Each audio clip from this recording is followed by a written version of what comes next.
Oke, tadi saya share ini tadi usia kehamilan lanjut seperti itu tadi, bahwa di sini yang dimaksud usia kehamilan lanjut ini kita startnya bukan usianya ya, artinya kita berbicara usia reproduksi seperti itu.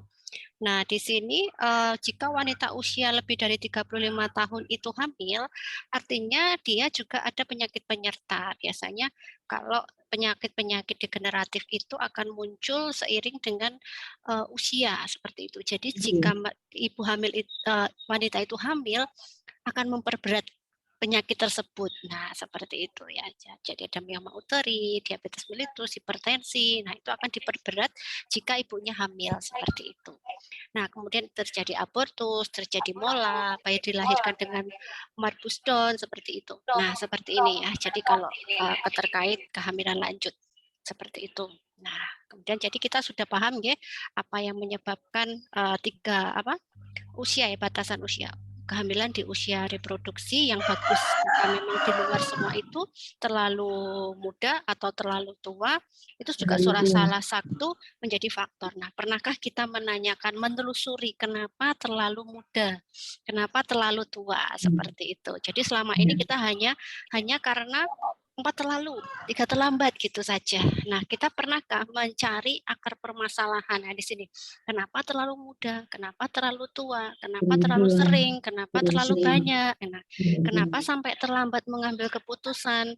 Kenapa sampai terlambat di tempat rujukan? Kenapa sampai terlambat mendapatkan pertolongan? Begitu.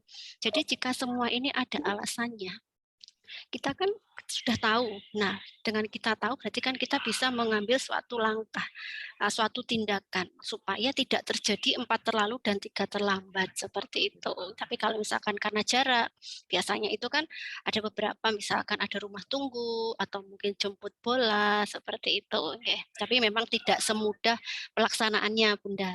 Teori itu memang seperti itu, mudah dibicarakan, mudah disampaikan. Tapi pelaksanaannya itu belum tentu seperti itu. Apalagi jika pelaksanaannya yang membutuhkan biaya, seperti itu biasanya akan sulit. Dan biasanya dari pemerintah pun memfasilitasi, tapi ya kadang beberapa ada masalah seperti itu, ada permasalahan seperti itu. Nah, kemudian di sini ada kesehatan ginekologi. Jadi di sini ada infeksi alat genitalia termasuk HIV atau AIDS dan onkologi reproduksi termasuk CA cervix seperti itu. Nah, kemudian paket kesehatan reproduksi ensial ya, seperti itu kita tahu ya ada kesehatan ibu dan anak baru lahir, ada KB, ada kesehatan reproduksi remaja, kemudian ada pencegahan dan penanganan penyakit menular seksual atau PMS ya, termasuk HIV dan AIDS. Kemudian ada pelayanan obstetris sosial. Nah, di sini pelayanan yang diberikan kepada wanita dalam masa reproduksi dalam bentuk pengawasan serta pengamanan proses reproduksi dan pengaturan kesuburan. Seperti itu.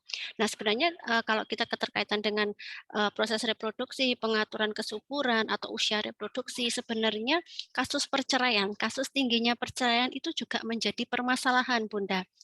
Kenapa terjadi permasalahan? Karena apa? Jika seseorang itu menikah, kemudian terjadi perceraian, dengan pernikahan kedua, mau nggak mau kan mesti ingin keturunan. Nah, dengan memiliki keturunan itu dia tidak akan melihat dia usia berapa, jaraknya kehamilan yang lalu itu berapa, anaknya sudah berapa, kan begitu ya Bunda ya. Artinya tidak akan melihat seperti itu. Jadi jika memang begitu terjadi perceraian, sudah anak kelima, misalkan menikah anak kelima, terjadi perceraian, kebetulan dia usianya sudah usia resiko tinggi. Nah, dia kan semacam ada tuntutan. Nah, makanya tuntutan itu sebenarnya dari mana sih? Kalau menikah itu harus punya anak. Kalau memang dulu itu memang sudah, karena memang ya itu ya menikah untuk keturunan ya Bunda ya. Artinya kalau ada keluarga baru, pernikahan baru ya pastinya harus ada keturunan seperti itu. Jadi biasanya tidak akan melihat di situ, tidak akan melihat dia itu jaraknya yang kemarin itu terlalu dekat atau resikonya sudah resiko tinggi atau mungkin ya motivasi untuk menikah itu apa terlebih dulu kan macam-macam ya Bunda ya. Ada yang mungkin karena sama-sama udah punya anak ya sudah tidak memiliki anak lagi atau seperti apa. Tapi rata-rata kalau menikah itu pasti inginnya memiliki keturunan. Nah, dengan kasus perceraian yang tinggi seperti itu otomatis dengan riwayat yang dulu itu mungkin ada secara psikologis atau apa. Nah, itu juga biasa meningkatkan angka kesakitan seperti itu. Jadi juga bisa menjadi faktor di dalam obstetri seperti itu ya. Jadi sekarang dimasukkan Bunda bahwa kasus perceraian seperti itu karena itu tadi usia biasanya terkait usia ya karena kalau misalkan jarak anak kan nggak mungkin ya habis melahirkan 1 tahun kemudian menikah ya mungkin ada tapi nggak banyak tapi rata-rata kan usia rata-rata sudah usia yang resiko tinggi dia menikah lagi. Jadi intinya ada tuntutan yang harusnya anaknya cukup karena menikah lagi akan ada tuntutan anak lagi seperti itu. Ya, betul. Nah, kemudian tujuan pelayanan obstetri sosial di sini ada ibu dan bayi yang sehat, menurunkan angka kematian dan kesakitan ibu dan anak, kemudian meneliti dan mengatasi faktor-faktor yang berpengaruh buruk pada kelancaran proses reproduksi. Nah, kenapa ini tadi dikaitkan masih reproduksi? Karena menjadi dasar utama untuk kita memberikan pelayanan baik kehamilan, persalinan, dan semuanya. Jadi kalau jika reproduksinya sehat, artinya ya dia semuanya sehat seperti itu. Akan kehamilannya juga sehat, malah persalinannya juga sehat seperti itu. Nah, tentunya didukung oleh nutrisi ya Bunda ya. Gizi nanti kita akan pelajari di situ bahwa semua aspek itu selalu harus ada unsur gizi yang paling utama seperti itu dan apa keterkaitannya gizi dengan negara kita apa terutama kaitannya gizi dengan AKI dan AKB. Nah, kemudian tolak ukur pelayanan obstetrik di sini adalah nah ini yang sangat berat itu di sini. Bukan hanya tolak ukur pelayanan obstetrik ya Bunda ya, tapi artinya tolak ukur kita tenaga kesehatan khususnya bidan atau yang mungkin obstetrik ginekologi ya kan nanti di situ di dalamnya ada siapa saja itu menjadi tolak ukur untuk AKI dan AKB. Nah, sedangkan kita mau melihat AKI dan AKB masih tinggi. Kesimpulannya apa Bunda? Seolah-olah belum terjadi suatu kegiatan ya sesuatu bentuk kegiatan seperti itu. Padahal saya yakin Bunda sendiri dalam memberikan pelayanan di puskesmas, di rumah sakit, saya rasa totalitas ya. Artinya pagi berangkat, sore pulang dengan memberikan pelayanan, apalagi kemarin masa pandemi COVID. Tapi kenapa? Kenapa AKI dan AKB itu masih tinggi seperti itu? Jadi itu kan menjadi indikator ya Bunda ya seperti ini. Apakah itu gagal seperti itu? Nah, kemudian kematian maternal itu ada beberapa sebabnya. Yang pertama obstetri langsung. Kematian sebagai akibat langsung dari kehamilan dan komplikasinya atau sebagai akibat tindakan atau pertolongan yang diperlukan karena kehamilan ibu atau kelanjutan komplikasi atau tindakan pertolongan ibu. Sedangkan obstetri tidak langsung itu kematian karena penyakit yang sudah ada sebelum kehamilan dan menjadi lebih berat karena kehamilan. Nah, dan penyakit yang timbul selama kehamilan tapi bukan akibat kehamilan seperti itu. Ya, kemudian selanjutnya di sini ada non obstetrik. Nah, di sini kematian yang tidak ada hubungannya dengan kehamilan yang terjadi selama hamil sampai 90 hari pasca persalinan. Jadi ada karena kecelakaan, kebakaran, bunuh diri, pembunuhan. Jadi ya, jadi di sini masuk penyebab kematian maternal non obstetrik seperti itu. Jadi harus kita pahami ya Bunda ya, seperti itu. Nah, kemudian selanjutnya angka kematian perinatal seperti itu ya. Kita sudah paham ya angka kematian perinatal seperti apa, angka kesakitan anak berarti artinya sebelum kematian kan pasti ada angka kesakitan ya Bunda ya. Itu karena apa? Nah, seperti itu. Nah, kemudian sistem pelayanan obstetrik. Di sini ada institusional, ada individual, ada sistem rujukan. Nah, di sini ada vertikal dan horizontal. Sebenarnya kalau kita sudah berbicara obstetrik ginekologi biasanya ranahnya ke rujukan Bunda. Karena sudah bukan kita sebagai menang kita harus merujuk seperti itu. Nah, kemudian kegiatan pelayanan obstetrik di sini ada pemeriksaan kehamilan, pimpinan persalinan, pemeriksaan masa nifas, pengaturan kesuburan atau KB. Nah, tadi keterkaitannya kalau dengan status yang saat ini kasus perceraian yang tinggi seperti itu, pendataan kemandulan, pendidikan seks dan penyuluhan perkawinan. Nah, kemudian selanjutnya di sini ada sistem pelayanan obstetri. Di sini yang pertama adalah lembaga, pelaksananya kalau rumah sakit provinsi, pengawasnya kepala dinas provinsi. Kalau rumah sakit kabupaten dan puskesmas, pengawasnya adalah kepala dinas kota atau kabupaten. Nah, untuk selanjutnya di sini ada yang disebut perseorangan. Nah, ini luar biasa, benda dukun itu ternyata masuk seperti itu. Makanya kita nggak bisa ngelain dukun, tapi kita bermitra. Jadi termasuk petugas obstetri. Tapi apa yang membedakan kan sekarang harus ada kemitraan, mana yang menjadi wewenang dukun, mana yang menjadi wewenang bidan. Tapi bukan berarti dukun diberikan wewenang, karena untuk menjadi seorang bidan, dokter ini kan harus sekolah terlebih dulu, melalui pendidikan, punya surat izin seperti. Tapi kan nomor 4 ini tidak dimiliki. Nah, kenapa dia tapi kok dimasukkan? Karena sebelum ada bidan, sebelum ada ini kan mereka dukun dan mencari Dukun sudah ada. kemudahan. Dukun sudah ada dan mereka mencari kemudahan dan nggak bisa begitu saja. Karena dukun juga sebagai penentu pengambilan keputusan ya, artinya dan kemudahan juga Ya. Bunda. Kenapa lebih kemudahan? Karena mungkin bidannya satu wilayah hanya satu, dukunnya ada 5. Berarti kan yang lebih Ya. dekat jaraknya dengan pasien itu kan dukun Bunda. Nah pasien kan enggak tahu, artinya pasien tuh enggak tahu harus kemana, begitu intinya pokoknya dia ada keluhan yang mencari terdekat. Dan satu kalau mungkin dukun, kalau kita dengan sistem pemerintah sudah memberikan gratis akses misalnya, tapi kan harus administrasinya kan susah ya, Bunda, harus ini harus ini. Sedangkan dukun Bunda pokoknya kita bawa, mungkin kalau nggak ada uang atau apa bawa hasil kebun aja bisa gitu.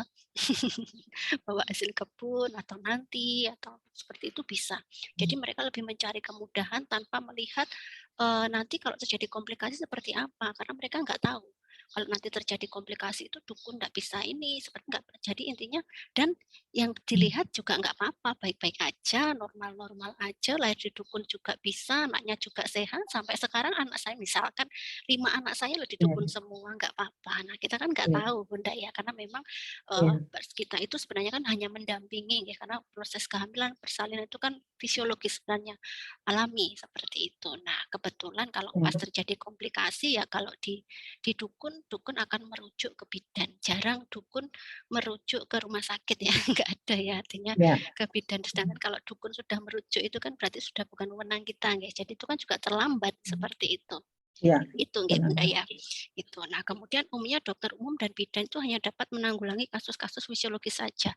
Walaupun secara umum dokter dan bidan itu telah dipersiapkan untuk menghadapi patologis ya, itu karena keterkaitan dengan ya wewenang ya Bunda ya, seperti itu. Kecuali jika memang ada aturan nggih, kalau di wilayah tersebut tidak ada dokternya, seperti itu bidan boleh. Tapi kalau di wilayah itu ada dokter, itu harus di dokter. Dan sekarang kan harus 4 tangan, 6 tangan, bukan berapa ya? Kemarin ada yang harus ada perawat, 6 ya, 6 tangan ya Bunda persalinan. Terus ada bidan, perawat, harus ada dokter. Kalau tidak salah itu kemarin seperti itu. Oke, nah kemudian ini dukun nggih. Kalau ini kita lihat sudah bermitra nggih Bunda ya, sudah bermitra ini yang menolong tali pusat sudah bidan seperti itu, jadi sudah ada mitra. Karena ya memang benar-benar saat meminta dukun itu datang itu ditungguin ya pasiennya. Mulai dari kenceng-kenceng entah itu masih jarang atau pembukaan berapa itu kan ditungguin terus. Nah, kalau kita kan nggak bisa Bunda nunggu sampai partes, kita kan VT. Di VT pembukaannya masih berapa ya kita mungkin tinggal dulu. Kalau dukun kan enggak ditungguin, mungkin dielus-elus, di apa kayak gitu ya karena dukun nggak ada kegiatan yang lainnya. Nah, itu kan makanya makanya sekarang ada yang disebut daula ya Bunda ya. Daula itu dia apa ya semacam dukun tapi yang profesional Bunda. Jadi orang-orang yang biasanya dia yang mengambil justru orang-orang menengah ke atas. Jadi dia justru lebih ini membaca buku-bukunya itu yang dipelajari justru yang patologis, bahkan dia itu ikut pelatihan-pelatihan secara internasional karena dia memang memberikan kemudahan, dia memang mau menunggu di rumah sampai selesai mulai dari ini mempersiapkan semuanya sampai persalinan seperti itu. Jadi ya memang di situ seperti itu. Itu cuman ya itu tadi mereka tahu kalau ini sudah keadaan patologis, fisiologis mereka enggak mau. Jadi mereka makanya tahu banget, tahu sekali gitu. Ini normal atau enggak seperti itu. Karena kalau terjadi sesuatu kan bukan wewenang dia tidak punya apa ya, tidak punya ada izin atau apa. Dia hanya berdasarkan skill saja seperti itu. Jadi mereka dapat mengobati berbagai macam penyakit dengan cara-cara tradisional dan umumnya wanita. Nah, salah satu upacara yang terkenal terutama di Jawa ialah upacara 7 bulan. Mungkin di luar Pulau Jawa juga ada ya Bunda Min, tapi namanya apa? Kadang kan sebenarnya sama aja, cuman beda nama seperti itu. Kecuali kalau memang di sini ada, di sana tidak ada seperti itu. Kemudian bila persalinan telah tiba, dukun akan dijemput keluarga pasien dari mulai mulus-mulus dengan mengelus-ngelus perut sambil membaca doa atau mantra itu. Ada dukun yang menutup perut pasien sampai kakinya dengan kain karena untuk melihat alat genital yang sekarang kita bayangkan ya kalau mau menolong persalinan tanpa melihat jalan lahirnya seperti apa, seperti itu. Jadi mungkin kalau kita kan ada 4 jam dilakukan VT, seperti itu.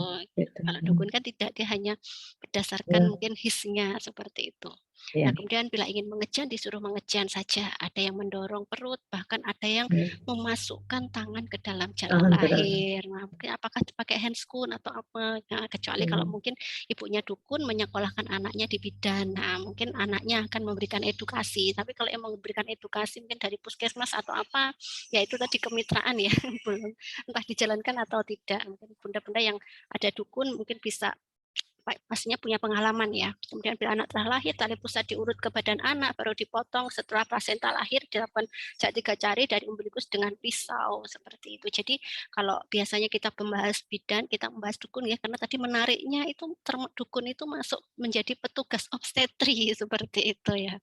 Seperti itu. Kemudian di atas tali pusat ditaruh sepotong kunyit, bisa memotong kunyit dulu baru tali pusatnya. Artinya di situ dulu sudah tahu. Maksudnya dukun paham enggak itu untuk mencegah infeksi atau hanya karena kebiasaan gitu. Jadi kalau dia sudah paham itu untuk mencegah infeksi berarti ya memang sejak dulu itu pencegahan infeksi itu sudah dilakukan.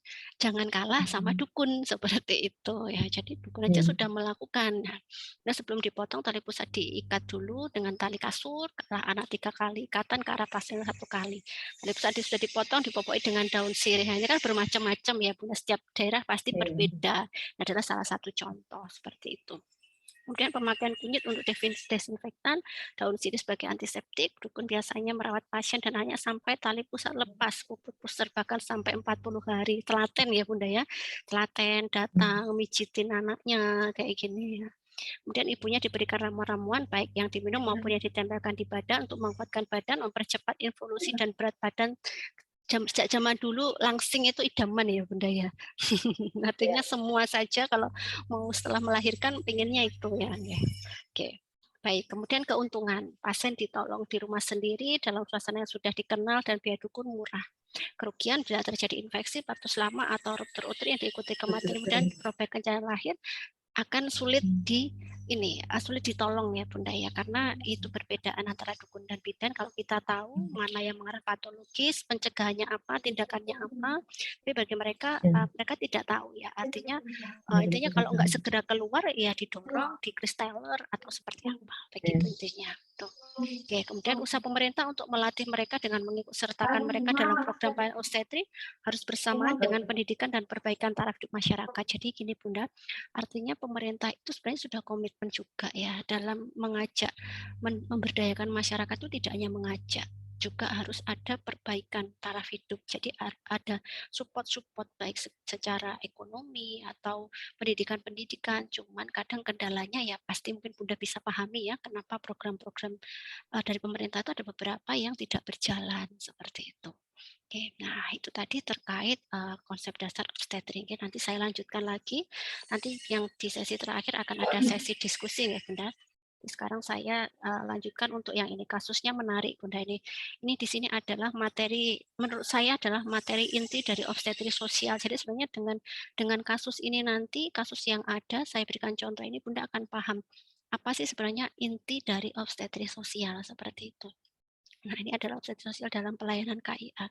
Nah, ini ada suatu kasus ya Bunda, sebuah renungan, nanti Bunda baca. Di sebuah desa, Ibu Siti sedang hamil tua, sedang bekerja di halaman rumah sambil mengasuh anak terkecilnya yang baru berumur kurang dari 2 tahun. Anak yang dikandungnya sekarang adalah anak yang kelima. Dan sebetulnya dengan 3 anak saja Ibu Siti sudah merasa senang. Nah, jadi ini adalah ada satu kisah ya Bunda ya, Ibu Siti seperti itu, kehamilan anak kelima, sebenarnya dia sudah nyaman dengan 3 anak ya, sebenarnya dia sudah nyaman. Dia sebagai ibu rumah tangga seperti itu, kegiatan sehari-hari mengurus anak, dia sudah sudah senang ya, sudah senang sekali seperti itu. Nah, kemudian untuk selanjutnya Ibu Siti ya. Ibu Siti sekarang sudah berumur 35 tahun. Nah, artinya kan pas ya di pas batas maksudnya secara usia reproduksi itu dia sudah pas ya belum belum ya pas di tengah-tengah ya seperti itu. Jadi bukan merupakan ya bisa dikatakan usia resiko tinggi, tapi masih di dalam rentang sampai 20 sampai 35 nggih, belum yang 38, 40 seperti itu. Selama kehamilan ini Ibu Siti tidak pernah memeriksakan diri ke petugas kesehatan karena kesibukannya bekerja dan mengasuh keempat anaknya serta sulitnya mencapai puskesmas. Jadi di sini diceritakan kesibukannya bekerja artinya dia bekerja mengasuh anaknya ya, Bunda ya. Jadi sebagai ibu rumah tangga seperti itu di desa yang sangat terpencil sekali, tapi sebenarnya dia sudah bahagia sekali seperti itu. Tapi di sana jauh dari tempat layanan kesehatan. Artinya jika jauh, di sini sama sekali Ibu Siti bahkan mungkin atau semua yang ada di daerah tersebut belum ter eee, bukan terkontaminasi ya, mungkin belum terpapar oleh, penyuluhan-penyuluhan kesehatan atau edukasi kesehatan seperti itu, sehingga dia juga tidak tahu seperti itu. Nah, kemudian Ibu Siti, menjelang sore, Ibu Siti merasa sakit di perut dan merasakan persalinan akan berlangsung, karena dia udah paham ya, udah anak kelima, dia sudah tahu bagaimana proses persalinan, tanda-tandanya, seperti itu. Menjelang malam dengan ditunggui suaminya, Ibu Siti melahirkan seorang bayi laki-laki yang segera menangis, artinya kan sehat ya, bayinya segera menangis, sehat. Nah, dukun bayi terlambat datang dan hanya sempat memotong tali pusat saja, seperti itu. Jadi tali pusat sudah terpotong ya, dukun datang terlambat seperti itu. Nah, kemudian setelah ditunggu beberapa saat, Ari-Ari belum juga lahir. Tetapi dengan penerangan lampu minyak tanah, dukun melihat bahwa darah mengalir keluar dari jalan lahir dengan jumlah lebih banyak dari biasanya. Jadi karena biasanya dia tidak tahu. Mungkin kalau kita tahu dari secara teori kan ini sudah perdarahan ya, tapi karena mungkin tidak bisa mengira-ngira, artinya kok biasanya kok lebih dari biasanya kayak gitu ya. Lebih dari biasanya. Melihat keadaan ini, dukun minta agar suami Ibu Siti berusaha memanggil Bu Bidan. Kita bayangkan, pastikan sangat jauh sekali ya. Jaraknya sangat jauh. Kita bayangkan sudah perdarahan, dukun datang sudah terlambat, kemudian Ibu bidannya jauh sekali, sementara itu perdarahan tidak juga berkurang. Sudah berapa banyak darah yang keluar ya Bunda ya? Ya, seperti itu. Kemudian Ibu Siti, 1 jam kemudian Bu Bidan datang dan setelah mengetahui keadaan Ibu Siti segera menyarankan agar ke puskesmas. Di puskesmas setelah mendapatkan pemeriksaan ditegakkan diagnosa retensio plasenta dengan shock. Ya pastinya tentu ya, shock karena terjadi perdarahan itu tadi ya. Karena belum belum perjalanannya, belum 1 jam, udah berapa jam tadi perdarahan terus. Saat dipasang infus dan tawar-menawar mengenai ambulan, Ibu Siti dibawa ke rumah sakit kabupaten. Artinya suami pasti beranggapan, artinya gini, seseorang yang tidak pernah mengenal tenaga kesehatan, satu, yang pertama kalau ada masalah dia akan datang. Dengan maksudnya masalah kesehatan ya, tentunya dia akan berharap masalahnya teratasi. Seperti itu ya Bunda ya. Selama ini didukun, oh ternyata enggak, selama ini dia teratasi, nggak ada masalah, dia percaya di dukun. Kemudian dengan kejadian ini, dia nggak pernah ke tenaga kesehatan dan begitu ada masalah kan pasti dia berharap sembuh ya Bunda ya. Artinya berharap sembuh. Nah, suaminya akan bingung. Sudah ke dukun, sudah ke bidan, sudah di rumah sakit. Mungkin dia berharapannya kalau sudah di tenaga kesehatan itu pasti bisa dilayani. Belum tahu ya, ternyata ada beberapa ini tidak bisa, harus dirujuk. Nah, artinya mungkin berpendapat harus mengeluarkan biaya tambahan, biaya juga untuk kendaraannya ya, karena pastinya dia tidak memiliki kayak kartu Jamkes, Mas, atau kan nggak ada. Kalau punya itu pasti dia tahu tentang kesehatan, informasi kesehatan tahu. Nah, ternyata di sini tawar-menawar ya, mungkin harapannya sebenarnya intinya istrinya selamat. Dia hanya berharap suaminya pokoknya istri saya selamat ya, artinya nyawanya tertolong seperti itu. Nah, kemudian menjelang subuh Ari-Ari dapat dikeluarkan di rumah sakit kabupaten ya, pusat rujukan. Tetapi karena tidak adanya darah untuk transfusi, maka keadaan Ibu Siti tetap tidak baik. Nah, sebenarnya memang ini perlunya kita siapkan bahwa segala sesuatu itu harus siapkan. Salah satunya ada siapkan pendonor. Nah, ya kalau sekarang sebenarnya kita bisa aja nggak mungkin PMI itu nggak ada stok darah, kan begitu ya. Namanya masalah itu kan terjadi 1 dibanding 1000 kan. Nah, pas ini itu yang satu itu gitu ya. Jadi ya seperti itu. Jadi 2 jam kemudian Ibu Siti meninggal tanpa pernah sadarkan diri lagi. Nah kita lihat bagaimana suaminya ya, artinya artinya harapannya itu dengan di rumah sakit ini Ibu Siti itu bisa tertolong seperti itu. Ternyata Ibu Siti meninggal. Nah dari sini kalau kita laporkan kematian Ibu Siti itu karena apa Bunda? Perdarahan kan. Satu memang karena tidak ada, coba kalau ada darah ya, stok darah ya mungkin pasti Ibu Siti mungkin Ibu Siti selamat ya. Tapi yang kedua tadi kan ada faktor lain, ada faktor-faktor ya. Yang itu adalah kita mesti akan melaporkan Bu Siti itu karena perdarahan seperti itu. Nah, kemudian keluarga menginginkan agar jenazah Ibu Siti dikubur ke desanya, perjalanan jauh sekali, harus ditempuh dan nanti juga berarti tambahan biaya. Di rumah kelima anak Bu Siti yang masih kecil menyambut kedatangan jenazah ibu yang mereka cintai tanpa akan pernah lagi merasakan belas kasih dan perawatannya. Pertanyaannya, betapa banyak Ibu Siti lain di Indonesia menunggu aksi nyata. Nah, ini kalau kita laporkan kan perdarahan. Dari sini kan kita bisa telusuri sebenarnya. Perdarahan itu disebabkan apa? Disebabkan retensio plasenta. Retensio di plasenta disebabkan apa? Ibu Siti tidak KB. Kenapa Ibu Siti tidak KB? Karena jauh dari fasilitas pelayanan Pelayanan kesehatan. kesehatan. Betul. Nah, artinya apa upaya kita yang kita berikan? Sebenarnya sederhana saja, edukasi. Edukasi jangan pasien itu diminta. Nah, kalau pasien itu diminta soalnya, ayo besok ada penyuluhan anemia, nah nggak ada yang datang. Oh, anemia aku udah tahu, saya udah tahu. Jangan, tapi melalui kegiatan masyarakat, misalkan PKK, arisan, seperti itu. Jadi di situ mau nggak mau dia kan bukan karena kepentingan untuk anemianya itu nggak akan datang. Nah, kita sisipkan di kegiatan PKK atau apa, itu kita sisipkan entah maksudnya diterima atau enggak, dengan kita sisipkan tanda bahaya, ya tanda bahaya persalinan, tanda bahaya apa, tapi ya kita harus memberikan edukasi tanda bahaya itu ya harus benar-benar ini ya, jangan sampai nanti dengan setelah ada penyuluhan masyarakat jadi takut gitu ya.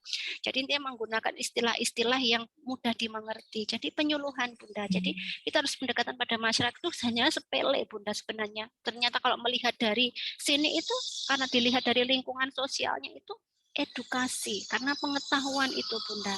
Nah, kalau misalkan ada Bu, saya sudah paham tentang anemi. Coba saat Bunda melakukan penyuluhan, lakukan pre dan post, Bunda. Pre dan post. Nah, nanti. Jadi pre itu pertanyaan misalkan pertanyaan yang sama sebelum Bunda memberikan materi, sama ditanyakan lagi di akhir. Apakah sama tidak? Contohnya di penelitian Bunda kan ada indikator, misalkan anemia. Materi yang mau saya sampaikan itu apa? Pengertian anemia. Kemudian cara penyebab anemia, cara penanganan. Nah, misalkan pengertian itu ada empat pertanyaan. Misalkan penanganan anemia ada berapa pertanyaan-pertanyaan. Nah, dari yang post setelah kita berikan edukasi itu yakin nggak mereka itu akan menjawab benar 100%. Nah, harusnya kalau sudah dia mengatakan saya sudah tahu anemia, harusnya nggak ada yang pengetahuannya kurang. Semua pertanyaan itu harus terjawab dengan betul.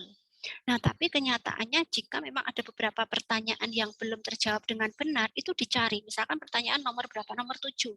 Oh, pertanyaan nomor 7 itu Ibu tidak tahu tentang cara menanggulangi anemia seperti itu atau pencegahan anemia. Nah, ternyata berarti di situ. Berarti ini tadi dia tahu anemia, tapi belum tentu cara mencegahnya. Nah, kan nggak semua pasien, hanya 2-3 pasien. Nah, masalah itu justru 2-3 pasien itu Bunda penyebabnya.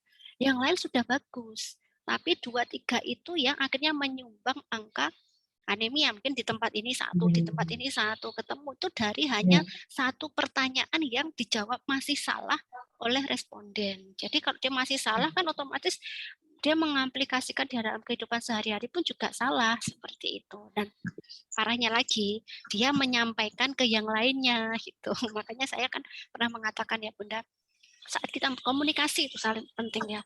Penyuluhan, komunikasi, dan kita harus mengulang kembali Bunda. Saat kita memberikan penyuluhan kita harus mengulang kembali, konseling lah. Misalkan Bunda kan tiap hari ada pasien. Mungkin Bunda sudah melakukan, tapi kalau mungkin Bunda belum, Bunda coba saja. Suruh mengulang kembali. Misalkan contohnya di sini, kita kumpulkan 10 orang, 10 orang. Kita minta berjejer-jejer, berdiri dari depan sampai ke belakang. Kita buatkan suatu cerita singkat aja. Penerima 1 mungkin masih bagus Bunda. Penerima kedua nggak tahu, nanti mungkin sudah berkurang atau bertambah. Penerima ketiga, keempat, kelima, dan seterusnya. Bukan mungkin cerita itu menjadi besar. Nah, yang menjadi masalah itu kalau sudah tidak sama. Kalau dia itu habis, ceritanya itu sampai habis itu nggak apa-apa, karena dia tidak akan menyebarkan informasi yang salah. Seperti itu. Nah, Makanya kita harus mengklarifikasi. Misalkan, Bu, obatnya diminum sehari 3 kali, tablet yang ini, yang ini, yang ini. Atau kalau Bu nanti makanannya seperti ini, seperti ini. Bunda coba, Bu sudah mengerti? Sudah. Bu coba tadi diulang penjelasannya apa. Kalau sudah sama ya sudah. Berarti nanti dia akan melakukan hal yang sama. Tapi kalau misalkan diminta diulang salah, nah artinya dia juga akan salah, Bunda. Dan dia nanti juga akan menyampaikan hal yang salah juga, seperti itu. Jadi itu salah satunya harus diulang. Contohnya nggak usah jauh-jauh ya Bunda, waktu kemarin saya melakukan penelitian seperti itu, cakupan tablet F itu sudah banyak, tapi anemi itu masih tinggi. Ternyata masyarakat itu salah mempersepsikan dengan kata istilahnya tablet FG itu dengan tablet tambah darah sama vitamin seperti itu. Jadi dikatakan tablet tambah darahnya diminum ya. Di sisi lain menyampaikan Bu tekanan darahnya normal seperti itu. Jadi dia berpersepsi saya tidak akan minum, darah saya normal. Ini kan tablet tambah darah gitu. Jadinya dia nggak minum. Yang kedua dia menyampaikan Bu ini vitaminnya diminum seperti itu. Nah sedangkan waktu itu dipalpasi usia kehamilannya sudah cukup Bu, bayinya sudah cukup ya. Jadi mungkin ada pengurangan ya makanan atau apa supaya nanti bayinya nggak besar biar lahir normal. Nah itu tadi ternyata nah ini vitamin Bu. Nah bayinya saya sudah besar takut nanti SC ya sudah vitaminnya enggak saya minum gitu. Jadi ya memang nggak banyak Bunda tapi satu karena ya memang kasus penyebab kematian kan ya nggak banyak, jangan sampai banyak Bunda kan ya hanya satu. Ya sedikit ya makanya yang nggak paham itu kan hanya sedikit, justru sedikit itu yang akhirnya seolah-olah menjadi besar karena di sini kan nggak mungkin kan Bunda sekarang penelitian aja tarak signifikannya adalah 95. Nah, 0,5-nya itu kan ya dianggap ininya 0,5 atau 0,1 ya. Sebenarnya kalau tenaga kesehatan 0,1 0,5 itu tinggi. Taraf signifikansinya, signifikannya seperti itu. Jadi itu yang kecil itu yang justru masalah. Jadi nanti kalau Bunda penelitian hasilnya meskipun ditemukan misalkan pengetahuan tertinggi itu sudah 70, pengetahuan baik itu sudah 79% sudah bagus ya. Kalau ada pengetahuan masih kurang, itu menurut saya bahaya. Bahaya kenapa itu tadi. Itu yang menyebabkan permasalahan. Kecuali kalau penelitian Bunda 100% baik. Nah, berarti nggak ada masalah Bunda. Ya enggak apa-apa, kadang Bu kok nggak ada masalah ya.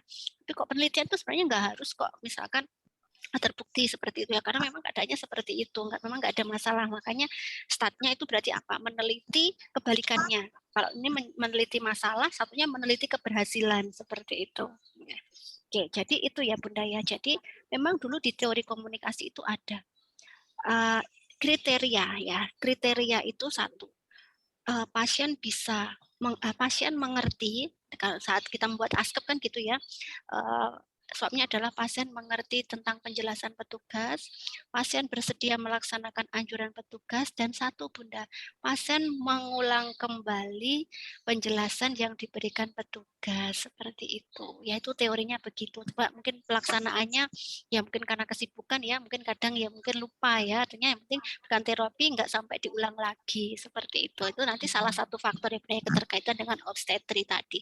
Jadi ada komunikasi, ada pengetahuan seperti itu.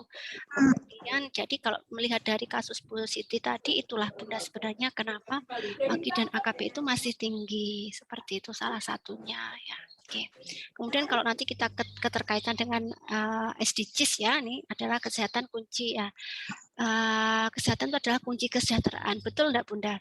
Orang kalau sehat itu bahagia ya Bunda ya. Ya, ada enggak orang sakit tapi bahagia? Ada. Tidak ada. Nggak ada.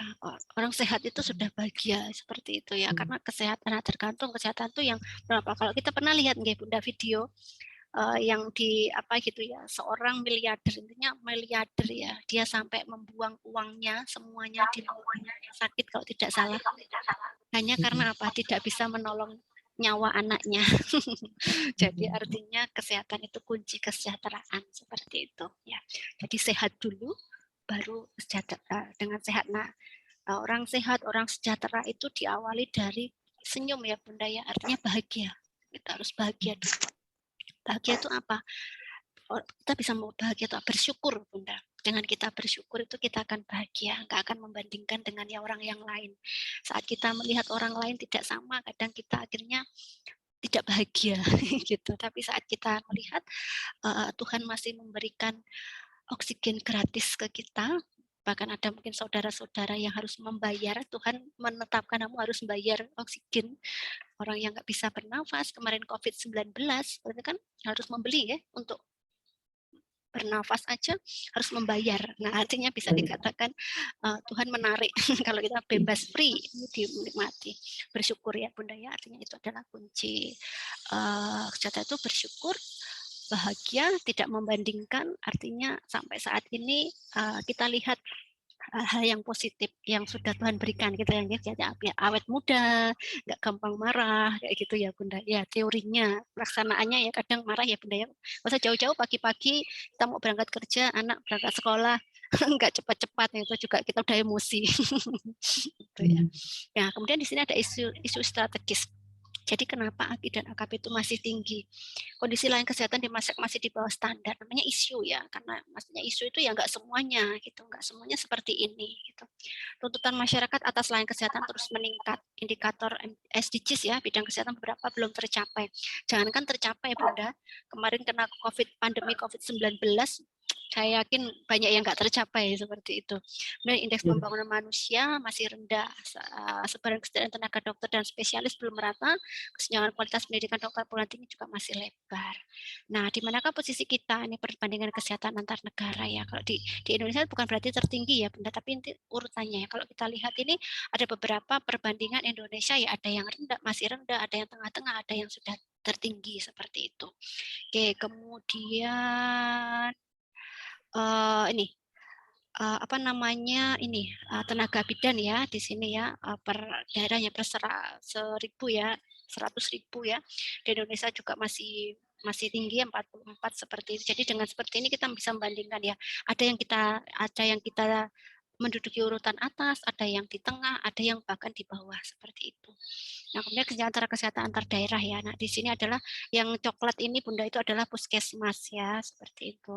Kemudian kalau untuk yang di sini adalah apa namanya? Bednya ya. Jadi di sini setiap setiap apa namanya? Setiap tempat ya, setiap provinsi ya di sini ya itu ada yang tinggi ada yang rendah seperti itu ya masih kita terlihat yang tertinggi itu di ini ya di Jawa ya seperti itu. Nah kemudian ada Jawa Timur, Jawa Barat seperti itu ya. Kemudian ada di Jawa Tengah ya, Jawa Tengah. Jadi ininya di Jawa yang masih puskesmas itu banyak seperti itu. Jadi belum tersebar merata. Harusnya ini kan sebenarnya harusnya merata ya Bunda di sini ya. Kemudian di sini rasio antara bidan dengan wilayah kerjanya di sini. Di sini adalah yang coklatnya adalah bidan, kalau yang merah ini wilayah kerja. Nah, harusnya kan juga seimbang, Bunda. Wilayah kerja dan bidannya harusnya kan seimbang. Tapi kalau kita melihat di sini, bidannya cukup banyak. Nah, di sini tapi wilayahnya areanya ada yang tinggi tidak sama. Contohnya di sini di Kalimantan ini apa wilayah bidannya tinggi, tapi bidannya sedikit separuh ini di sini kita lihat di separuh. Ada juga bahkan yang melebihi seperti itu ya. Jadi di sini itu tampak belum tersebar rata seperti itu.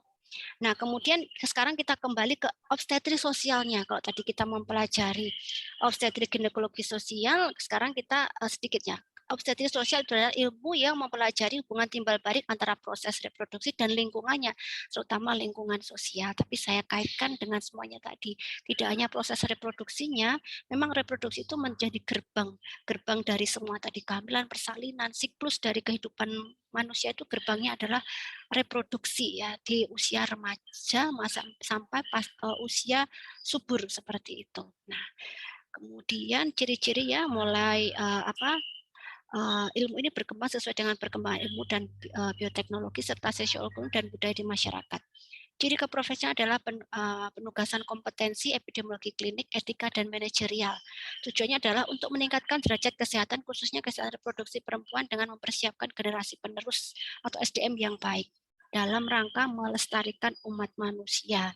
Ya, harapannya begitu ya Bunda, tapi kalau melihat sekarang banyak anak, banyak rezeki kayaknya ya manusia tuh apa ya, bukan lestari lagi, tapi lebih overload, membeledak, terjadi perledakan jumlah jumlah penduduk seperti itu. Dan ciri-ciri sasarannya adalah kalau tadi keterkaitan penduduk, makanya di negara maju itu mewajibkan, kalau tidak salah di negara di negara Cina ya, kalau tidak salah saya sempat membaca dibatasi harus satu anak, seperti satu anak satu, apalagi kalau anaknya itu mau masuk militer Bunda ya, mau masuk menjadi militer itu fasilitas semua di ini Bunda. Jadi benar-benar di ini, karena apa, anak satu kemudian di militer, kemudian ditugaskan perang, kemudian meninggal. Artinya kan negara sudah membatasi, kan enggak, jadi kalau misalnya ya bukan maksudnya kalau punya 2 anak, satu meninggal masih ada anak satu, enggak juga, tapi artinya negara itu ada konsekuensinya gitu ya, dibatasi memang satu. Kemudian waktu itu saya sempat melihat, nggak tahu kayak di TikTok atau apa itu, tapi saya juga belum tahu bisa itu membenarkan, karena hanya di TikTok seperti itu aja, bahwa waktu saya melihat ada apa sih kok komentarnya tuh banyak sekali. Ternyata di situ di orang Cina anaknya itu satu dan meninggal di perang atau apa gitu. Jadi intinya keluarganya itu benar-benar mendapatkan penghargaan dari negara tersebut seperti itu. Kemudian di sini ciri-cirinya salah satu untuk obstetris sosial, semua perempuan dalam pengertian seutuhnya, bukan sekedar bebas dari kelainan alat dan fungsi reproduksi saja. Cara pendekatan adalah bersifat life cycle approach. Tolak ukur keberhasilan adalah angka morbiditas dan mortalitas ibu dan anak. Harapan hidup dan quality of life seperti ini. Nah, akan tergambar di sini. Bunda, kenapa saya akan menjelaskan? Kenapa AKI dan AKB itu masih tinggi, ditambah tadi kasusnya Ibu Siti seperti itu ya. Nah, dari sini kita akan bisa melihat, Bunda, kira-kira dari pasangan usia wanita pus dan wus sampai hamil menyusui, sampai bayi balita, sampai anak sekolah dan remaja, sampai dewasa, sampai lansia, yang selalu ada apa, Bunda? Di sini, di bawahnya ini. Yang selalu ada itu apa?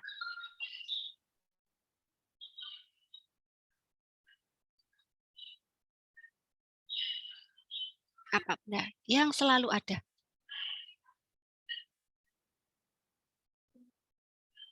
Di ini, lingkaran di bawahnya garis hitam ini, Bunda.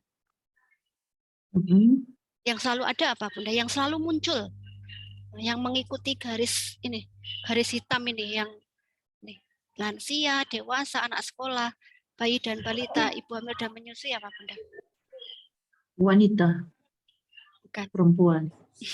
Status gizi, Bunda. Status gizi. Oh, status gizi. Betul, status gizi. Nah, artinya jika kita hubungkan dengan posisi negara kita saat ini apa, Bunda? Negara berkembang tuh, Bunda?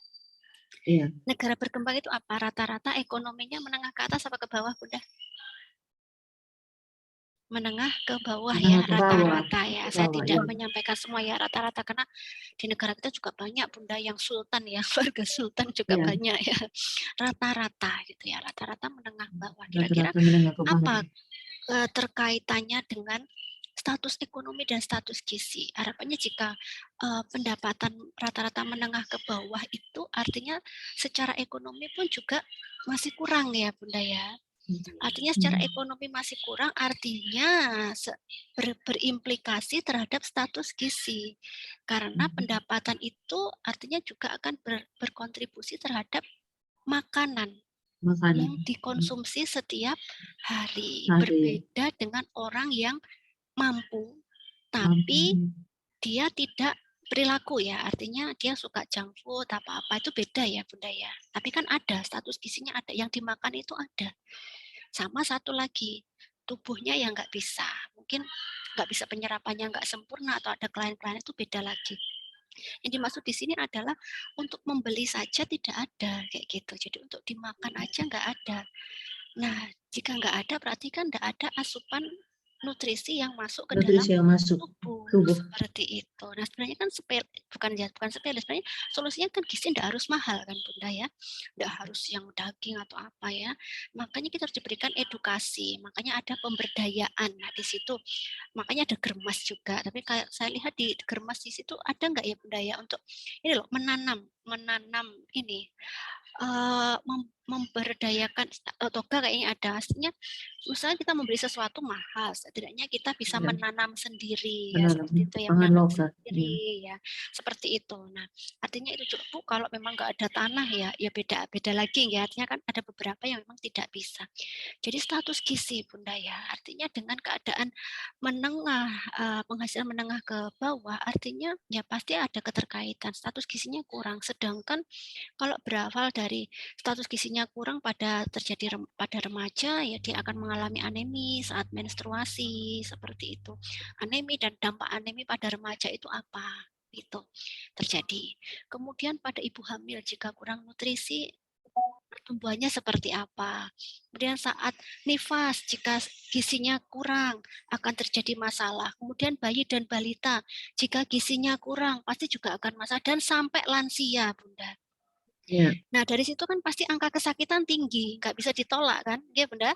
Artinya sudah dari status gizi itu sudah menyebabkan angka kesakitan. Dari angka kesakitan ditambah 3 terlambat-terlambat tadi, ditambah yang tadi-tadi itu tadi, kasus yang tadi, memperburuk, kematian terjadi seperti. Nah, ditambah lagi misalkan di sini status gizinya bagus. Nah, status gizi bagus semua bagus seperti itu.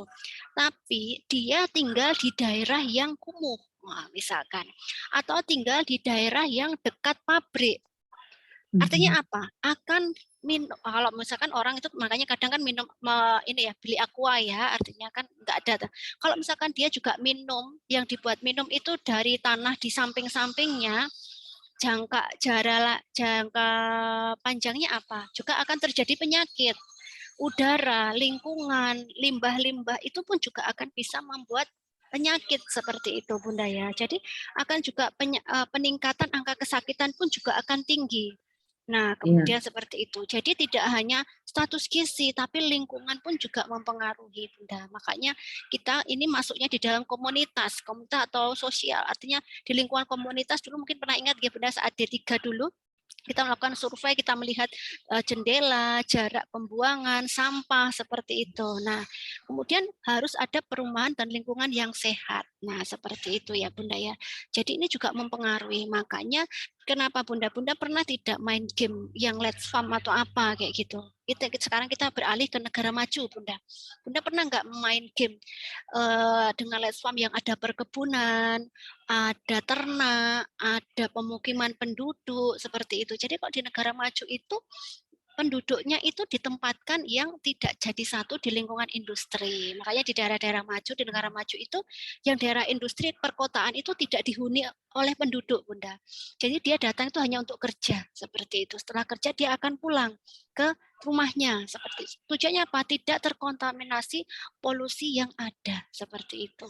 Jadi mereka di sana artinya sudah ditata tempat penduduknya di sini, untuk pemukiman di sini. Jadi sudah tertata itu dari segi tatanan ya, untuk sanitasi, air bersih dan terhindar dari pencemaran karena apa namanya daerah polusi. industri, ya daerah industri sudah dimappingkan seperti itu. Dan satu lagi di sana untuk sistem kesehatannya Bunda, artinya gini, kalau kita kan BPJS gratis aja ada yang nggak mau ya Bunda ya. Artinya ada banyak yang nggak pakai. Kalau di sana itu artinya lebih banyak ke lab. Jadi screening Bunda ya. Negara sudah mewajibkan untuk lab wajib. Entah setiap 6 bulan sekali, entah 3 bulan sekali. Jadi sudah mewajibkan untuk lab. Jadi di sana itu jarang sekali Bunda, rumah sakit itu jarang, hanya beberapa saja. Yang banyak itu adalah puskesmas sama laborat. Jadi masyarakat sudah diwajibkan untuk lab. Karena apa? Mungkin mereka akan berpikir akan lebih negara pengeluaran yang dikeluarkan itu akan lebih sedikit untuk pencegahan daripada pengobatan seperti itu. Jadi sudah mewajibkan untuk lab. Dengan diwajibkan untuk lab kan sudah terdeteksi ya Bunda ya. Artinya wah hasil check up selama 6 bulan ini apa. Jadi sudah akan terdeteksi. Terdeteksi kan ringan karena pencegahan mungkin kurangi ini kan nggak mengeluarkan biaya. Baru kalau memang sudah terdeteksi baru masuk rumah sakit. Kan sudah screeningnya sudah bagus seperti itu. Beda dengan di negara kita, Bunda. Jadi kalau negara kita dana untuk kesehatan itu apalagi BPJS ya itu untuk mereka yang penyakit-penyakit parah ya, artinya kan banyak. banyak sekali karena tidak screeningnya sudah berbeda antara negara maju dan negara berkembang seperti itu. Jadi itu yang menyebabkan kenapa AKI dan AKB itu di Indonesia itu masih tinggi, Bunda, karena itu tadi memang negara kita itu juga memang posisinya di negara yang berkembang. Nah, apa yang bisa kita lakukan itu tadi edukasi ya, Bunda. Edukasi, jangan hanya edukasi, tapi melihat pre dan post seperti itu. Melihat, memberikan edukasi itu harus ada evaluasi. Evaluasi itu harus ada rencana, harus ada tindak lanjutnya, bukan RTL. Kalau rencana itu boleh, mesti kita akan membuat rencana, tapi tindak lanjutnya itu apa? Jadi artinya yang pre dan postnya itu harus ada, evaluasinya harus ada. Kemudian ditambah mengulang kembali. Jadi diminta untuk mengulang kembali apa yang sudah kita sampaikan seperti itu. Nah, kemudian ini peran dan fungsi bidan di fasilitas pelayanan ya Bunda ya. Jadi ada di sini contohnya yang pertama adalah menjaga kesehatan masyarakat ya, artinya kita memang luar biasa ya Bunda. Kita juga memberikan edukasi, mengobati begitu ya. Mungkin kalau teman kita di perawat kan mengobati ya Bunda ya. Kalau di IKM itu lebih memberikan promosi kesehatan ya, meskipun sekarang banyak fungsi-fungsi ya. Tapi kita sangat di sini ya, kita ya bisa melakukan mandiri seperti itu. Jadi yang pertama adalah menjaga kesehatan masyarakat supaya masyarakat itu tetap sehat seperti itu ya. Caranya seperti itu ya Bunda ya. Salah satu yang bisa kita lakukan adalah edukasi seperti itu. Edukasi seperti apa? Dengan memberikan pre dan post seperti dan minta mengulang kembali seperti itu. Nah, kemudian masalah reproduksi Indonesia sudah banyak ya, artinya wanita hamil sering dengan penyulit, angka kematian, anemia, kurang gizi, kemudian sexual transmitted disease seperti itu ya. Kemudian juga 4,6 juta setiap tahunnya menghadapi kehamilan tidak diinginkan, kasus aborsi, persalinan yang tidak ditolong oleh tenaga kesehatan. Nah, ini kan seluruh Indonesia. Satu terkumpul jadinya juga banyak Bunda ya, artinya satu itu. Kemudian masalah juga angka kelahiran kasar, angka kematian, tata pelayanan, onkologi, menopause, dan belum ada data yang akurat. Nah, mengapa? Ya itu tadi, sekarang Bunda bisa menjawab dengan kasus-kasus Bu Siti tadi, dengan kasus tadi ini tadi yang dari SDGs ini tadi, semua bisa terjawab di situ, di masing-masing lingkungan. Maka sekarang ada perbedaan antara masalah kota dan perdesaan ya, artinya sebenarnya sama ya, sebenarnya hanya kalau di kota itu akses lebih mudah menurut saya begitu. Tapi sama mungkin budayanya masih kental ya, persepsi masyarakatnya masih kental. Jadi mengapa? Ini saya rasa kita sudah sampai di ekornya ular tadi ya Bunda ya. Jadi di situ Ya. ekornya tadi, seperti enggak hanya kepalanya aja KI dan AKB gitu. Ternyata ya kayak ular kok jalan muter-muter gitu ya Bunda ya, enggak ada ular jalannya lurus gitu langsung kan, enggak yang belok-belok kayak gitu ya. Nah, kemudian ini mengapa di sini wanita di Indonesia belum memiliki kebebasan mengatur kebebasan reproduksinya, dipengaruhi oleh suami, keluarga, dan lain-lain. Dan Bunda saat berikan edukasi atau konseling, pastikan yang dikonseling itu pengambil keputusan, Bunda. Jangan sampai bukan pengambil keputusan. Karena kalau bukan, nanti sampai rumah, ya kembali lagi. Karena bukan pengambil keputusan, dia tahu. Makanya kenapa? Pengetahuannya bagus, tapi dia nggak melaksanakan. Karena apa? Itu tadi, dipengaruhi oleh suami, keluarga. Mungkin biasanya mertua atau ibu, seperti itu. Kemudian admit dalam KB, yang terlalu muda, terlalu tua, sering. Nah, kita kan sudah tahu, kita kalau ada masalah seperti itu, kita harus lebih ingat selalu Bunda, mata kuliah obstetri sosial ya. Ingat, ular, ini kepalanya kita harus cari tahu ekornya itu di mana. Dengan tahu kita ekornya, kita bisa memberikan edukasi, bisa memberikan, itulah yang bisa kita berikan. Saya rasa kalau seluruh Indonesia itu seperti itu, mungkin AKI dan AKB setidaknya bisa turun seperti itu. Tapi ya kalau memang keterkaitannya tadi, memang sistem negara yang maju dan berkembang, ya memang susah ya Bunda ya. Mungkin dulu aja perpindahan ibu kota aja rame, apalagi mau penduduknya dipindah di satu tempat yang jauh dari, nah asalkan negara mau menjamin tiap bulannya, ya aman. Nah masalahnya kan belum sampai di situ gitu ya. Nah ini mengapa perhatikan terlambat, sarana kesehatan kurang, mungkin petugas kesehatan masih klinik oriented, belum turun lapangan. Ini kan mungkin, atau kalau enggak sekarang biasa kalau di luar Pulau Jawa dulu justru karena ini ya, karena harus terjun ke lapangan targetnya harus 100, justru malah berat di situ ya. Kalau tidak salah di daerah Timika kalau dulu tidak salah ya, karena di mana di daerah itu ada rawan konflik seperti itu, jadi kan mau nggak mau yang harus turun. Nah, justru karena turun itu harus 100% seperti itu ternyata. Jadi, kalau di Jawa rata-rata kok di Jawa itu, apa ya, mungkin pasien yang banyak ya memberikan pelayanan itu rata-rata di puskesmas atau di rumah sakit ya Bunda, tapi karena dengan jarak fasilitas yang jauh, yaitu tadi upaya pemerintah salah satunya adalah jemput bola ya, seperti itu. Tapi ternyata di balik semua itu targetnya harus 100% seperti itu. Kemudian kurangnya pengetahuan dan kesadaran wanita akan hak reproduksinya. Nanti ada 4 pilar safe motherhood. Nah, di sini ada KB, asuhan antenatal, persalinan bersih dan aman, asuhan obstetri esensial, asuhan maternal dasar, pelayanan kesehatan primer, dan equity untuk perempuan. Nah, di sini pendekatan masalahnya itu dikeluarkan kebijakan dan strategi nasional program kesehatan reproduksi ya.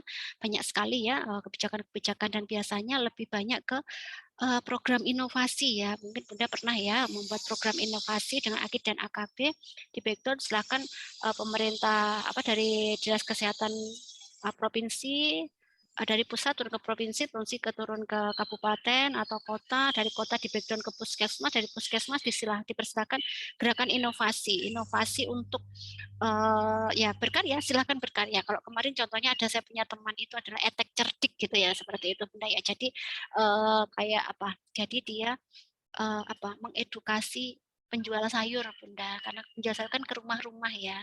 Dia memberikan informasi tentang kesehatan gitu, bukan gosip yang lainnya. Jadi pakai seperti itu ya. Mungkin dievaluasi jalan atau tidak ya. Makanya kalau kita meminta sesuatu itu ya harus ada ini tadi penghargaannya, rewardnya. Tanpa ada reward ya nggak bisa. Kalau kita tiba-tiba minta tukang sayur untuk mengedukasi, ya takutnya kan harus ada. Jadi itu namanya inovasi seperti itu Bunda ya, ada inovasi. Jadi memanfaatkan etek penjual sayur gitu untuk memberikan edukasi seperti itu kemarin. Kemudian di sini ada 4 komponen prioritas kesehatan reproduksi ya, tadi sudah disebutkan ya di slide sebelumnya. Dan ada keluarga berencana, yaitu ada KB ya, masa kematian ibu desa masih merupakan masalah yang besar yang perlu ditanggulangi dengan serius oleh pemerintah, masyarakat, profesi, dan dokter. Nah, itu Bunda yang bisa kita lakukan dari kasus Bu Siti tadi itu adalah memberikan edukasi dengan memberikan evaluasi seperti itu. Kemudian ada pendekatan keluarga seperti itu ya. Jadi artinya di sini itu KB itu juga meningkatkan kesejahteraan beban para ibu akibat konsumsi keluarga yang besar ya. Tapi kan kalau kita sudah banyak anak banyak rezeki ya, ini nggak berlaku Bunda. Di sini itu teori yang paling ini nggak berlaku ya artinya. Salah satu upaya memperbaiki ekonomi keluarga untuk kehidupan. Makanya kadang kan orang itu berpikir saya sekarang kan berpikir, aduh anak cukup. Nah, kalau dulu kan memang banyak anak banyak rezeki ya. Tapi kalau sekarang yang dikatakan sukses luar biasa itu adalah punya 11 anak jika mereka itu semuanya berhasil gitu ya. Artinya itu yang dinamakan sukses Bunda. Artinya dia sampai perguruan tinggi, sampai mendapatkan pekerjaan yang bagus, itu yang namanya berhasil. Jangan sampai artinya kalau kita, tapi kalau memang kebahagiaannya maunya begitu juga enggak apa-apa. Punya 11 anak tapi hanya tamat SD saja kayak gitu. Nah, mungkin kalau sekarang lebih 2 anak cukup aja tapi punya pendidikan yang bagus. Nah, tapi ya kembali lagi ya kalau sultan ya enggak apa-apa ya Bunda ya, enggak ada masalah seperti itu ya. Tapi kan itu tadi di negara kita artinya masih merupakan menengah ke bawah. Jadi tapi sekarang masyarakat sudah paham ya artinya paradigma untuk banyak anak banyak rezeki itu juga sudah berkurang dan rata-rata juga hanya 2 untuk anak seperti itu. Kemudian yang harus dilakukan adalah merubah pola pikir, sikap, dan perilaku. Menyediakan pelayanan untuk memenuhi kebutuhan, mengintegrasikan KB dalam pembangunan. Karena tadi sebenarnya salah satu faktor kenapa Ibu Siti tadi itu meninggal juga karena KB ya Bunda ya. Jadi KB itu juga berperan penting dalam salah satu faktor yang tidak KB itu penyumbang juga AKI dan AKB. Seperti itu. Kemudian 8 fokus prioritas nasional bidang kesehatan itu peningkatan KIA dan KB, gizi, penyakit menular dan berbasis lingkungan, SDM, ketersediaan obat, alat kesehatan, Jamkesmas, pemberdayaan masyarakat, kemudian peningkatan pelayanan prima. Nah, kesimpulannya AKI masih tinggi di Indonesia, perlu usaha bersama lintas sektoral. Salah satu usaha safe motherhood, pemilihan KP yang sesuai. Selain peningkatan usaha kesehatan juga diperlukan peningkatan status ekonomi. Nah, ini pemerintah sudah berusaha ya, tapi kalau kemarin dari pandemi ya akhirnya ya ada beberapa yang gagal ya, dengan pandemi ada yang sebaliknya, ada yang memang mengalami secara ekonomi itu berdampak, ada yang justru lebih sebaliknya. Nah, itu Bunda terkait materi yang saya sampaikan hari ini. Mungkin kira-kira ada yang mau didiskusikan Bunda terkait dua materi itu tadi? Monggo silahkan atau mau berbagi sharing cerita terkait tadi ekornya ular tadi. Oke. Monggo Bunda.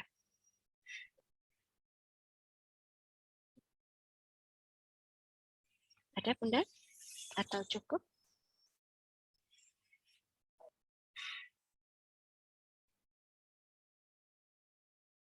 Cukup ya? Oke, baik jika cukup.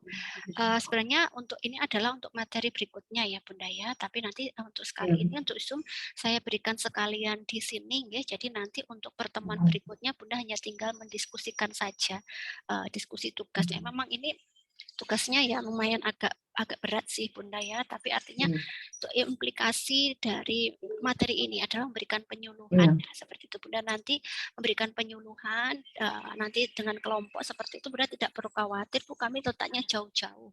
Kalau memungkinkan satu tempat misalkan penyuluhan, misalkan ada yang dalam waktu dekat ada kelas ibu hamil, memang karena departemen saya kehamilan ya, saya mengambil materi kehamilan seperti itu. Nanti misalkan dalam waktu dekat akan ada kelas ibu hamil, itu boleh dipakai, artinya boleh dilakukan penyuluhan. Misalkan kalau yang tidak bisa boleh dengan konseling di tempat masing-masing dan nanti dokumentasinya dikirimkan digabungkan begitu saja. Tapi kalau memungkinkan tidak apa-apa. Artinya saat momen kelas ibu hamil itu boleh dipakai atau kelas ibu hamil itu saja mungkin yang lainnya bisa mengerjakan tugas-tugas yang lainnya. Ini sekarang saya akan berikan mekanismenya seperti ini ya. Sebentar ya Bunda ya. Sebentar.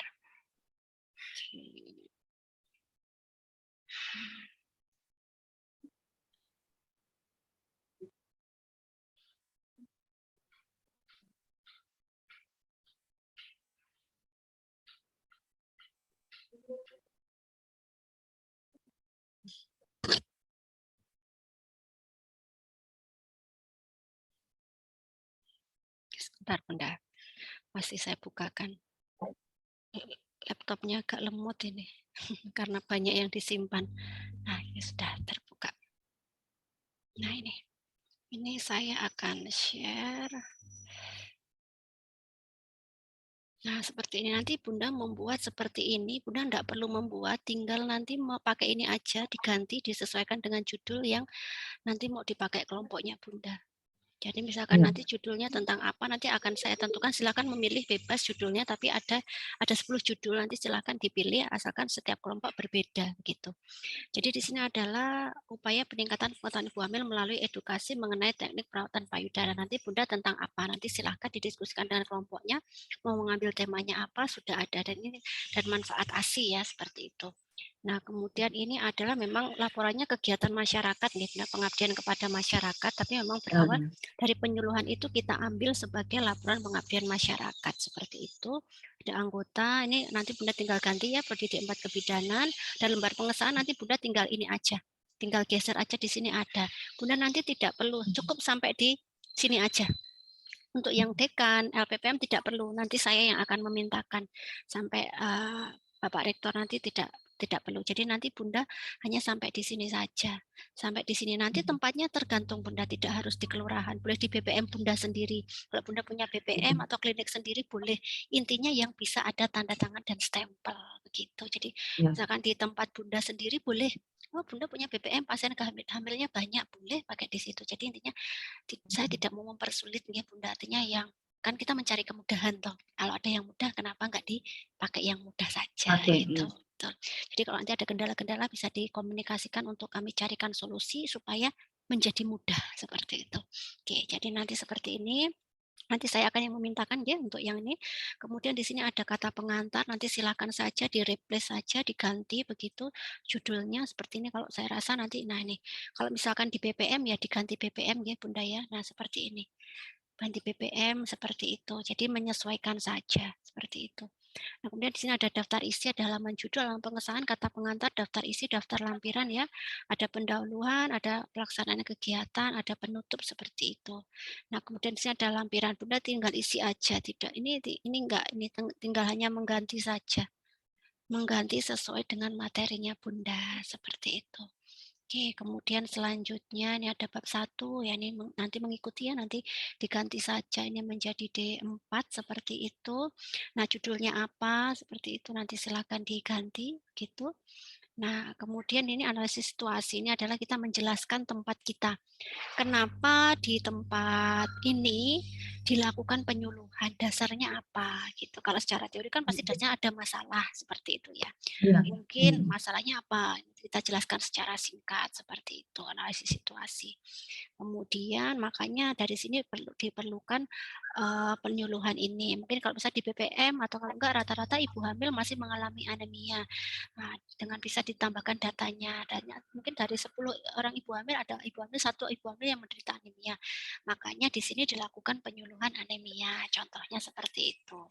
Kemudian latar belakangnya ini adalah latar belakang teori. Kenapa ASI itu penting? Kenapa perawatan payudara seperti itu? Kenapa anemia seperti itu? Anemia itu kenapa kok harus perlu dilakukan penyuluhan? Seperti tadi, seperti kita membuat latar belakang ya seperti itu. Dan tujuan kegiatannya adalah tujuan umum, tujuan khusus. Tujuan khususnya ini adalah materi yang akan kita berikan. Misalkan anemia itu ada pengertian, contohnya ada pengertian, tujuan, manfaat, nah seperti ini. Jadi nanti berdasarkan indikator ya, Bunda, ini kalau di penelitian itu indikator. Jadi tujuan khususnya ini, tujuan umumnya kita akan memberikan penyuluhan tentang perawatan payudara dan cara perawatan payudara dan manfaat ASI. Nah, tujuan khususnya apa? Ya materi yang akan kita berikan nanti seperti apa begitu. Nah, kemudian selanjutnya manfaat kegiatan di sini. Manfaat kegiatannya saya bisa menambahkan ya berdasarkan teori manfaat ASI itu apa sebenarnya gitu. Kalau kita memberikan penyuluhan tentang anemia itu manfaatnya apa? Manfaatnya kan artinya sudah tidak ada ibu yang anemia lagi. Jadi Bunda bisa mengembangkan sendiri. Ini namanya contoh ya Bunda. Contoh itu biasanya enggak boleh kurang tapi boleh lebih seperti itu ya. Jadi yang namanya harus lebih dari contohnya. Contohnya kurang nggak apa-apa, tapi nggak boleh kurang dari contohnya seperti itu. Kemudian deskripsi kegiatannya di sini ya, tempatnya di mana, dilakukan kapan, seperti itu. Nah, kemudian persiapannya. Kegiatan survei di tempat pengabdian pada masyarakat di kelurahannya. Kebetulan kelurahannya di kampung. Ini kalau di BPM ya di BPM. Kalau di desa, kalau di puskesmas, kalau di poli, nanti senyaman Bunda aja. Yang penting ada ibu hamil seperti itu. Dan permohonan izin, pengurusan administrasi, kemudian persiapan ke tempat penyuluhan. Jadi laporan harus harus harus harus sempurna ya Bunda ya. Meskipun kadang pelaksanaannya itu nggak sesuai gitu ya. Kemudian kegiatan pendidikan kesehatannya di sini pembukaan dan perkenalan kepada Bapak Lurah. Nanti kan kalau ini bukan kepada Bapak Lurah, perkenalan kepada pemilik BPM, misalkan begitu. Beserta jajarannya saat ibu yang menjadi sasaran, menyebarkan kuesioner. Nah, Bunda harus membuat kuesioner, harus membuat pertanyaan. Pertanyaannya 10. Kenapa saya buat 10? Biar mudah menilai. Gitu. Kalau salah 2 ya berarti nilainya 8.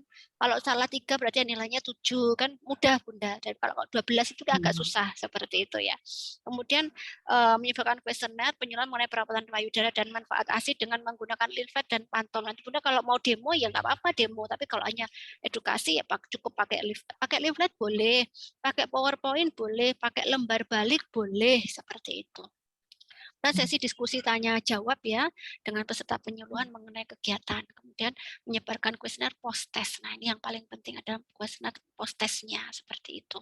Kemudian penutupan memberikan namanya sebenarnya kita kan penyuluhan ya, memberikan kita harusnya idealnya kan kita mengundang ibu hamil, artinya ibu hamil mau datang itu kita memberikan apresiasi ya Bunda, tapi kan nanti saya intinya fleksibel aja, senyaman Bunda karena mungkin kadang pasien Bunda sendiri kalau memang di kelas ibu hamil kan ya nggak ada ya setelah ibu pasiennya penyuluhan kita memberikan sesuatu kan enggak, tapi memang kegiatan pengabdian masyarakat itu sebenarnya kita mendatangkan, tapi supaya nggak memperberat Bunda, artinya ya kita bukan dimanfaatkan ya, momen pas ada kelas ibu hamil itu aja dipakai seperti itu. Nanti mungkin boleh secara simbolis seperti itu ya. Bunda Sufoni bagi peserta yang beri pertanyaan setelah mampu menjawab pertanyaan yang disampaikan panitia, sesi foto bersama dengan peserta penyuluhan, berpamitan seperti itu, penyusunan pembuatan laporan. Nah, sasarannya di sini adalah ini kurang lebih 8 karena kemarin itu pas ibu hamilnya jumlahnya 8 yang bisa hadir ya. Sebenarnya kan ada banyak sih kemarin, cuman yang hadir itu 8 Bunda ya. Nanti kita tuliskan yang 8 peserta karena ya karena kan sudah laporan guys. Kalau sebenarnya kalau proposal ya ditulis misalkan 15, ternyata yang datang hanya 8. Nah, kemudian output dan outcome-nya ini tadi warga diberi komunikasi kesehatan penyuluhan mengenai perawatan payudara dan manfaat PASI. Nah, dari hasil penyuluhan warga ya atau ibu hamil ya di sini sangat kooperatif dan antusias dalam memahami mengenai isi materi, dan di akhir sesi diberikan waktu tanya jawab, didapatkan beberapa pertanyaan. Nah, Bunda di sini harus mengisi. Ada yang bertanya di sini. Kapan perawatan payudara dilakukan? Ini boleh inisial ya. Ibu Y yang bertanya, dijawab ya. Perawatan payudara baiknya dilakukan pada usia kehamilan trimester 3. Dijawab oleh mahasiswa siapa nanti yang satu kelompok dengan Bunda. Pertanyaan ketiga, apa dampak jika melakukan perawatan payudara? Buka. Jawabannya berdampak ya dapat timbul. Nah, nanti di sini minimal ada 3 ya. Artinya, Bu, kalau nggak ada pertanyaan gimana? Nah, gimana caranya supaya kita kan mengevaluasi seperti itu. Nah, nggak ada pertanyaan itu paham apa enggak? Biasanya orang kalau paham itu udah paham itu mesti akan bertanya. Biasanya kalau belum mengerjakan belum ada pertanyaan. Kalau sudah ada mengerjakan baru ada pertanyaan. Nah, seperti itu ya. Oke, seperti itu. Nah, ini kemarin kebetulan pas saya ikutnya saya menjawab ya, ikut menjawab seperti itu. Karena mendampingi adik-adik kemarin ini Bunda saya adik-adik reguler itu. Seperti itu. Kemudian nah untuk mengevaluasi tingkat pemahaman warga terhadap isi materi penyuluhan, maka diberikan beberapa pertanyaan terkait isi materi penyuluhan dan warga dipersilakan menjawab. Ibu hamil yang bisa menjawab pertanyaan dengan benar diberikan suasana sebagai apresiasi. Kemudian ini tadi, adapun outcome yang didapatkan adalah ini tadi ternyata bisa meningkatkan peserta ya. Sebelum sudah diberikan penyuluhan sebanyak 2 peserta 20% dengan pengetahuan baik, dan setelah kegiatan terdapat peningkatan menjadi 6 peserta 75%. Jadi ada peningkatan pengetahuan. Nah, di sini ini ada tabelnya. Sebelum diberikan penyuluhan ternyata yang menjawab benar artinya pengetahuannya baik itu 2 orang. Pengetahuannya cukup 6 orang, yang kurang nggak ada 8. Nah, artinya di sini kan kita sudah tahu ya, artinya ya sudah ada pengetahuan baik itu sudah ada seperti itu. Nah, ternyata masih ada yang cukup, tapi setelah diberikan penyuluhan, nah terjadi peningkatan yang baik menjadi 6, yang cukup menjadi 2 seperti itu. Nah, ini adalah pertanyaan mana yang dijawab nanti akan saya jelaskan setelah ini. Kemudian selanjutnya di sini hambatan nanti ditulis hambatannya apa saja seperti itu. Kemudian rekomendasi tindak lanjut itu berdasarkan dari yang masih dijawab salah oleh yang pengetahuannya masih kurang itu tadi tentang apa? Ada 2 orang ya Bunda itu yang menjadi masalah seperti itu. Dia nggak tahunya di pertanyaan yang mana yang masih dijawab salah oleh responden seperti itu. Nah, penutupnya di sini dimasukkan semua, di mana tempatnya, hasilnya apa, kemudian pertanyaannya selama sesi diskusi itu ada berapa pertanyaan. Kemudian peningkatan pengetahuan berapa persen. Nah, kemudian di sini sarannya berdasarkan dari masalah yang ada. Masalahnya apa? Itu yang akan menjadi saran. Oh, ternyata misalkan didapatkan banyak yang 2 orang itu tadi ternyata masih menjawab salah di pengertian di cara menangani anemia. Nah, berarti masalahnya di situ. Berarti kita harus memberikan edukasi lagi cara menangani anemia seperti itu. Jadi lebih ke saran yang dilakukan itu lebih ke indikator. Nanti Bunda akan ketemu di penelitian itu juga begitu Bunda ya, seperti itu. Kemudian ini lampirannya ada SAP dan leaflet. Bunda membuat SAP dan leaflet. Nanti Bunda kalau sudah punya pakai milik Bunda aja. Kalau di puskesmas Bunda sudah ada pakai puskesmas dari puskesmas Bunda seperti itu ya, dipakai aja. Jangan sampai nanti kita tiba-tiba langsung mengganti. Misalkan kita download terus kita mengganti cover saja dengan covernya IIK atau apa, itu jangan Bunda. Kalau mau mengganti misalkan gambarnya diganti, kemudian kata-katanya kalau dicari dari pengertian yang berbeda. Jadi seolah-olah tidak kesan kita mendownload kemudian kita mengganti dengan nama kita. Jangan Bunda, nanti kalau seperti itu takutnya ada hak cipta, kita kena seperti itu ya. Jadinya itu kan menciplak, plagiasi seperti itu. Jadi di internet banyak Bunda, tapi harus diparafrase. Bunda download aja SAP apa gitu di internet, di Google Scholar itu akan muncul. Ketik pilihannya tulis dokumen SAP manfaat ASI, titik tulis dok. Kalau diketik dok itu nanti yang muncul itu Word. Nanti kalau Bunda ketik PDF, nanti yang muncul juga akan PDF. Kalau Bunda ketik PPT, itu yang akan muncul juga PowerPoint seperti itu. Tapi kalau Bunda sudah mendownload semua itu, boleh Bunda pakai, tapi Bunda harus motif. Mungkin gambar-gambarnya diganti yang sama. Kemudian menu atau apa ya, intinya jangan sampai sama langsung diganti seperti itu. Oke, itu nanti ada latar belakang, tujuannya nanti sama, kemudian sasaran materinya apa saja disampaikan, kemudian ini tadi kalau ada demonya ya dikasih demo, kalau enggak ya enggak perlu. Metodenya ceramah, tanya jawab, demonstrasi. Nah ini tempatnya begini, ada setting penyuluhan ya seperti itu. Tapi kalau misalkan nanti tidak bisa mengumpulkan ibu hamil karena Bunda jaraknya jauh-jauh, boleh di tempat masing-masing difoto seperti itu. Tapi kalau bisa mungkin satu tempat aja. Mungkin ada beberapa bunda yang saya punya kelas ibu hamil, misalkan Bunda Marcelina gitu. Bulan ini saya ada kelas ibu hamil, ya sudah Bunda Marcelina menyiapkan untuk kelas ibu hamilnya. Nanti laporannya dikerjakan temannya seperti itu. Jadi biar satu tempat gitu. Jadi seperti itu Bunda ya. Jadi semuanya berkontribusi. Nggak apa-apa, misalkan Bu jauh-jauh nggak apa-apa, tapi nanti tempatnya ya tetap di tempatnya Bu Marcelina seperti itu. Jadi yang lainnya mengerjakan laporannya. Jadi Bunda Marcelina sudah selesai tugasnya, menyediakan ibu hamil kayak begitu. Contohnya seperti itu. Tapi kalau misalkan di kelompok itu nggak ada ibu hamil, itu tadi nggak apa-apa. Di foto dipotong-potong aja, misalkan Bunda di tempatnya masing-masing saat memberikan konseling pada ibu hamil di foto, nanti dokumentasinya digabungkan seperti itu. Gitu. Oke, kemudian di sini ada membuat ini tadi ada pelaksanaannya ya. Kemudian di sini ada uraian tugasnya, yang moderatornya siapa, pembawa materinya siapa, fasilitatornya siapa. Nah, mungkin kalau bisa dilakukan melalui by Zoom ya Bunda ya. Melalui by Zoom, tapi kalau misalkan tidak bisa, ada teman-teman yang nggak bisa hadir, boleh aja nanti melalui WA atau apa grup, supaya bagaimana caranya kegiatan ini tetap bisa berjalan gitu. Jangan lupa nanti kalau misalkan Bunda bisa pakai via WA, bisa di screen bisa direkam, direkod ya seperti itu sebagai bukti ya, karena nanti kan sebenarnya seperti yang saya sampaikan ya, memang di sini itu lebih ke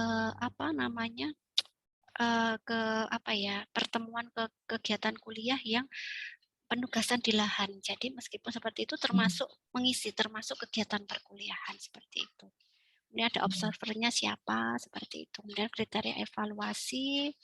Nah, ini tadi hasilnya ya, 50% dari undangan menghadiri pertemuan, acara berlangsung sesuai dengan waktu yang ditentukan, nanti Bunda tinggal mengikuti saja, seperti itu. Nah, kemudian di sini nanti ada materinya, nah silakan materinya singkat saja, materinya ngambil dari leaflet aja tuh Bunda, biar nggak terlalu banyak, artinya juga bisa dipahami oleh masyarakat ya, ini adalah materinya. Nah, kemudian di sini ada ini tadi SAP-nya. Nah ini saya katakan boleh tadi dimodifikasi. Nah ini misalkan download, ini kan kadang kita paling gampang itu mengambil langsung mengganti. Kalau bisa ini diganti gambarnya, ini Bunda cari yang lain. Gambar-gambarnya ini cari lain, intinya nggak sama plek dengan yang kita download seperti itu. Takutnya nanti sekarang ini ya Bunda ya, ada undang-undang untuk plagiasi ya. Nanti saat jika ada orang yang jahil ya, itu saat kita di-download terus kemudian dicek plagiasi, keluar kita kena. Makanya sosmed itu sekarang begitu, gampang-gampang mudah seperti itu. Nah, kemudian ini adalah kuesioner penyuluhannya ya. Kemudian nanti membuat pertanyaannya 10 saja biar memudahkan. Jadi pengetahuan baik jika menjawab 8 sampai 10 soal. Nah, ada berapa? Ada berapa respon, ada berapa ibu hamil yang di awal itu menjawab benar. Nah, nanti dituliskan. Pengetahuan cukup jika menjawab benar 5 sampai 7 soal. Pengetahuan kurang jika menjawab benar kurang dari 5 soal. Nah, kuesioner ini sama, diberikan sebelum dan sesudah. Itu yang sebelum, yang menjawab baik, pengetahuan baik itu berapa orang, cukup berapa orang, seperti itu. Nah, kemudian ini rundown kegiatan ya. Kegiatan penyuluhan ya, dari registrasi, pembukaan, seperti itu, sambutan-sambutan, begitu, dan penutup. Ini daftar hadir, nah ini Bunda juga bisa nanti, nah ini Silakan digeser aja seperti itu ya, nanti bisa menulis nama keterangannya. Keterangannya boleh diisi G1, P berapa, A berapa boleh, atau mungkin alamat juga boleh, atau usia ya, fleksibel aja. Kemudian ini dokumentasinya Bunda, ini kebetulan kemarin Bapak Lurahnya datang, Bapak Kamtibnasnya juga datang, kemudian kita foto bersama, seperti itu. Jadi sesi foto itu juga ada hal-hal yang perlu diperhatikan. Seperti ini ada pembukaan dan sambutan, ini kita potret dari jauh ya, terlihat audien. Sesi pretest kita potret, penyampaian materi kita potret, penyampaian materi. Nah, ini ada 2 ya. Jadi tidak seolah-olah kita foto bersama.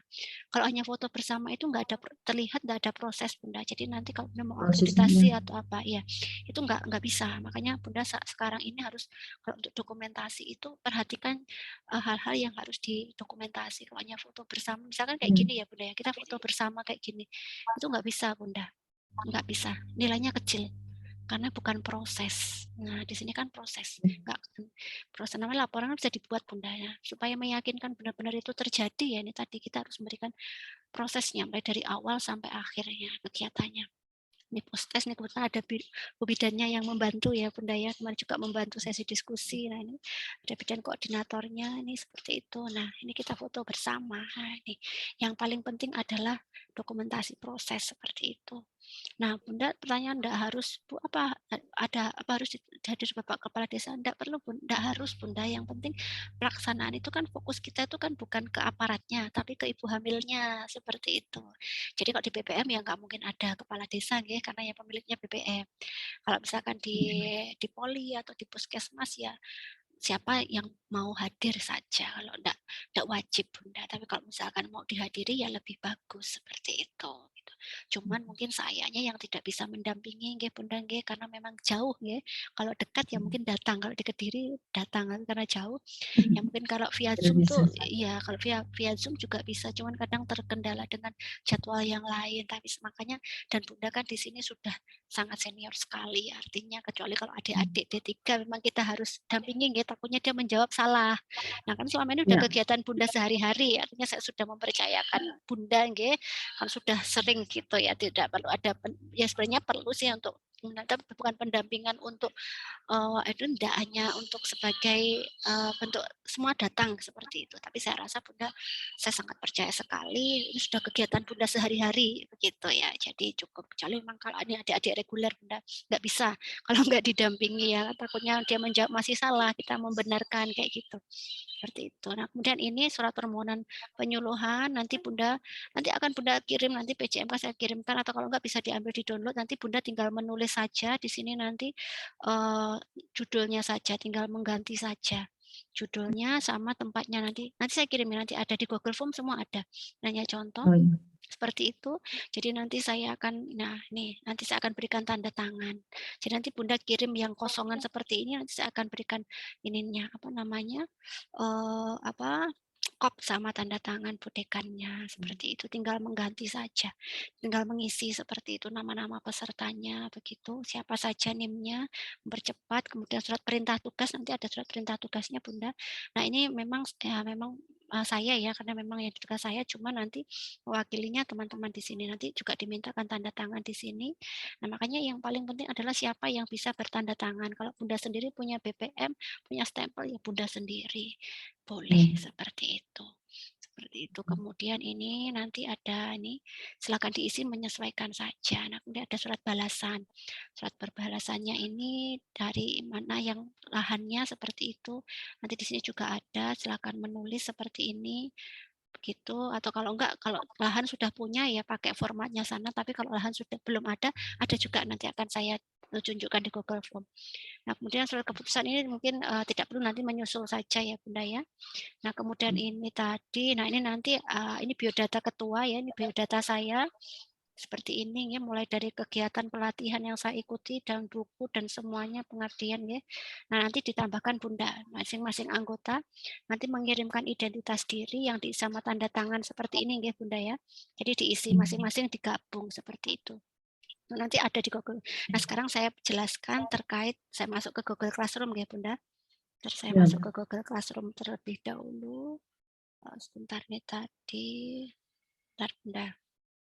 Saya masuk di Google Classroom, obstetri sosial. Oke, ini sudah terbuka ya Bunda. Sebentar, saya akan share. Nah ini. Nah ini, Bunda sudah gabung semua nggih. Ini kita lihat anggotanya siapa saja. Oke, ada 30 ya. Mungkin yang sebagian belum segera bergabung. Nanti Google Classroom ini untuk DA1 dan DA2 nggih, satu Google Classroom seperti itu. Nah, nanti di sini ada tugas kelas. Yang pertama hari ini tadi ada kontrak kuliah seperti itu. Nah, di sini ada kontrak kuliah untuk hari ini tadi. Nanti akan saya ini tadi, oh ya tadi kontrak kuliahnya belum ya, di sini nanti Bunda kan ini di sini tadi ada join Zoom seperti itu. Kemudian kita kembali ke pertemuan kedua seperti itu. Ini tadi konsep dasar obstetri ya. Ini tadi materinya. Nah, sudah saya upload Bunda ya materi yang tadi. Bunda tinggal boleh download, boleh tidak. Karena kalau di Google Classroom kalau di-download semua kan memori Bunda penuh nanti. Boleh nggak di-download, hanya dibaca aja kan bisa seperti itu. Kemudian materi 3 di sini ada yang tadi, yang obstetri sosial KIA. Bunda bisa baca di sini. Nah, kemudian nanti untuk penyuluhan KIA itu adalah pertemuan keempat. Ini adalah penyuluhan KIA. Tadi Bunda melakukan penyuluhan tadi, penjelasan tentang penyuluhan hari ini. Itu tadi yang di sini Bunda bisa dilihat ya, ini ada daftar judul. Nah, nanti di sini Bunda sebentar. Nah, di sini ada daftar judul.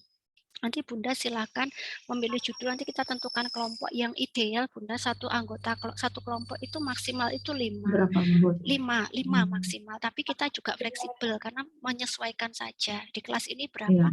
Maksimal 7 lah seperti itu ya. Jadi bisa 7 bisa 5. Jadi takutnya nanti dibagi 5 terlalu banyak, sisa 2. Kasihan kalau 2 itu nanti berdiri sendiri gitu. Yang 5 ya atau kalau enggak disusun berdasarkan tempat yang paling berdekatan, atau kalau enggak siapa yang punya kelas ibu hamil dalam akhir bulan ini siapa, itu yang jadi kelompok, tinggal mau gabung di kelompok berapa. Jadi nanti memang saya menyediakan 10 Bunda supaya pemilihan temanya biar banyak. Nanti silakan. Jadi misalkan kebutuhan nutrisi ibu hamil itu adalah kelompok 1, tema 1 ya sebenarnya ya. Silakan dipilih asalkan nanti tidak sama. Boleh pilih. Atau mungkin kelompok 1 ibu hamil, kelompok 2 kehamilan muda boleh, atau kalau enggak diacak juga boleh. Intinya jangan sampai sama seperti itu. Lihat di sini ada nama kelompoknya, temanya siapa seperti itu. Oke, nah kemudian di sini nanti juga bisa dilihat ya di tugas penyuluhan, di penyuluhan. Nah, kemudian di sini ada yang saya katakan tadi Bunda ada. Nah, ini tadi Bunda boleh memilih surat balasan jika tidak ada. Mungkin di BPM Bunda kan nggak jarang mengeluarkan surat. Kalau Bunda punya format ya nggak apa-apa. Kalau belum pakai ini aja. Nah, ini tinggal nanti mengganti dengan logo masing-masing daerah beda ya Bunda ya. Kalau di daerah Jawa Timur seperti ini, mungkin di daerah luar Pulau Jawa beda, tinggal ditempel logonya aja. Nanti silakan memilih. Nah, kalau BPM pakainya yang ini, surat balasannya. Jadi tinggal memilih saja. Kemudian selanjutnya nanti ini tadi yang surat penyuluhan, izin ya, surat perintah tugas. Nah, nanti Bunda tinggal mengisi saja. Nah, yang merah-merah aja nanti tinggal mengisi. Sesuaikan dengan kelompok Bunda. Nanti dikirim ke saya. Dikirim melalui WA aja. Seperti itu. Punya Google Classroom saya lambat membuka seperti itu ya. Jadi nanti ini diisi nama anggotanya ini maksimal 7 ya. Tapi kalau memang tidak memungkinkan 8 ya enggak, tapi kalau bisa seperti itu. Nanti silahkan diisi, nanti dikirimkan ke saya untuk surat perintah tugas. Kemudian jangan lupa nanti juga ini. Oh, sudah habis sebentar. Nah, ini tadi ada surat perintahnya, surat izinnya belum ada ya sebentar. Surat balasan. Oh ya, surat izinnya nih tadi sudah ada. Nah, ini surat izinnya nanti tinggal mengisi saja, nanti akan saya kirimkan seperti ini. Oke. Kemudian selanjutnya ada laporannya seperti itu. Ada laporannya nanti Bunda tinggal mendownload, ada lembar pengesahannya nanti juga. Nanti ada lembar pengesahannya seperti ini. Nah, nanti lembar pengesahannya ditulis seperti ini, nanti menyesuaikan. Kalau ini BPM ya BPM, kalau lurah-lurah, kalau menyesuaikan saja. Nanti Bunda cukup sampai di sini saja, sampai di kelurahan. Yang ini nanti saya yang memintakan seperti itu. Oke, itu terkait materi nanti pertemuan 4 ya. Kemudian pertemuan 5 itu kegiatan saat Bunda penyuluhan nanti itu juga masuk. Nah, seperti ini. Nanti saat pertemuan kegiatan Bunda upload saja dokumentasi seperti itu ya. Karena memang kita harus 7 kali pertemuan ya Bunda ya, meskipun satu blok 1 kali pertemuan. Nah, ini di bukti penyuluhannya Silakan salah satu saja ketuanya yang mengisi dokumentasi kegiatan, lembar scan pengesahan, surat balasan diupload saja seperti itu. Memang itu kegiatan Bunda itu termasuk kuliah, kegiatan perkuliahan. Saya masukkan kegiatan perkuliahan gitu. Jadi tidak satu kali pertemuan saja, tapi kegiatan Bunda itu termasuk kuliah. Kemudian ini pengumpulan laporannya. Nah, ini pengumpulan laporannya silakan dikumpulkan di sini ya. Dipilihkan dipilih kelasnya masing-masing. Kenapa saya pisah-pisah nanti surat izin sendiri, ini sendiri supaya memudahkan ya Bunda untuk memudahkan kelengkapan laporan. Seperti karena satu file aja kadang kan masih ada yang kurang. Meskipun di laporan itu sudah ada. Kalau saya begitu. Supaya memudahkan pengecekan perlengkapan laporan. Kemudian ini video presentasi, nanti Bunda videokan presentasi dengan kelompok atau video saat Bunda penyuluhan dengan penyuluhan yang bisa direkam. Misalkan saat penyuluhan Bunda pakai Zoom ya nggak apa-apa, itu pakai ini aja. Nanti kalau enggak ya sebenarnya kan ini kan dipresentasikan kan Bunda, karena saya cukup satu kali pertemuan saja, presentasinya takutnya nanti terlalu lama, jadi dipresentasikan sendiri-sendiri aja satu kelompok kemudian diupload seperti itu. Kan harusnya penyuluhan ini dipresentasikan bersama-sama. Tapi karena saya rasa untuk efektivitas artinya dikumpulkan saja. Kelompok boleh membuat video presentasi Zoom, laporannya boleh, atau saat penyuluhan itu dilakukan video juga boleh seperti itu. Jadi misalkan kalau di lahan tidak sempat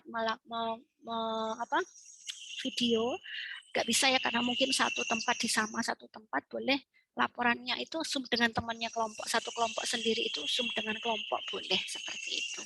Nanti kalau itu enggak usah panjang-panjang Bunda, artinya maksimal 1 jam ya seperti itu biar nguploadnya enggak terlalu berat. Nah itu terkait Google Classroom-nya. Nah tadi terkait kontrak kuliahnya saya akan share dulu ya, Bunda, saya lupa tadi. Biasanya juga langsung kontrak kuliah ini tadi tiba-tiba langsung materi. Sebentar. Mana ya? Nah ini tadi untuk materinya. Ini tadi. Bentar Bunda.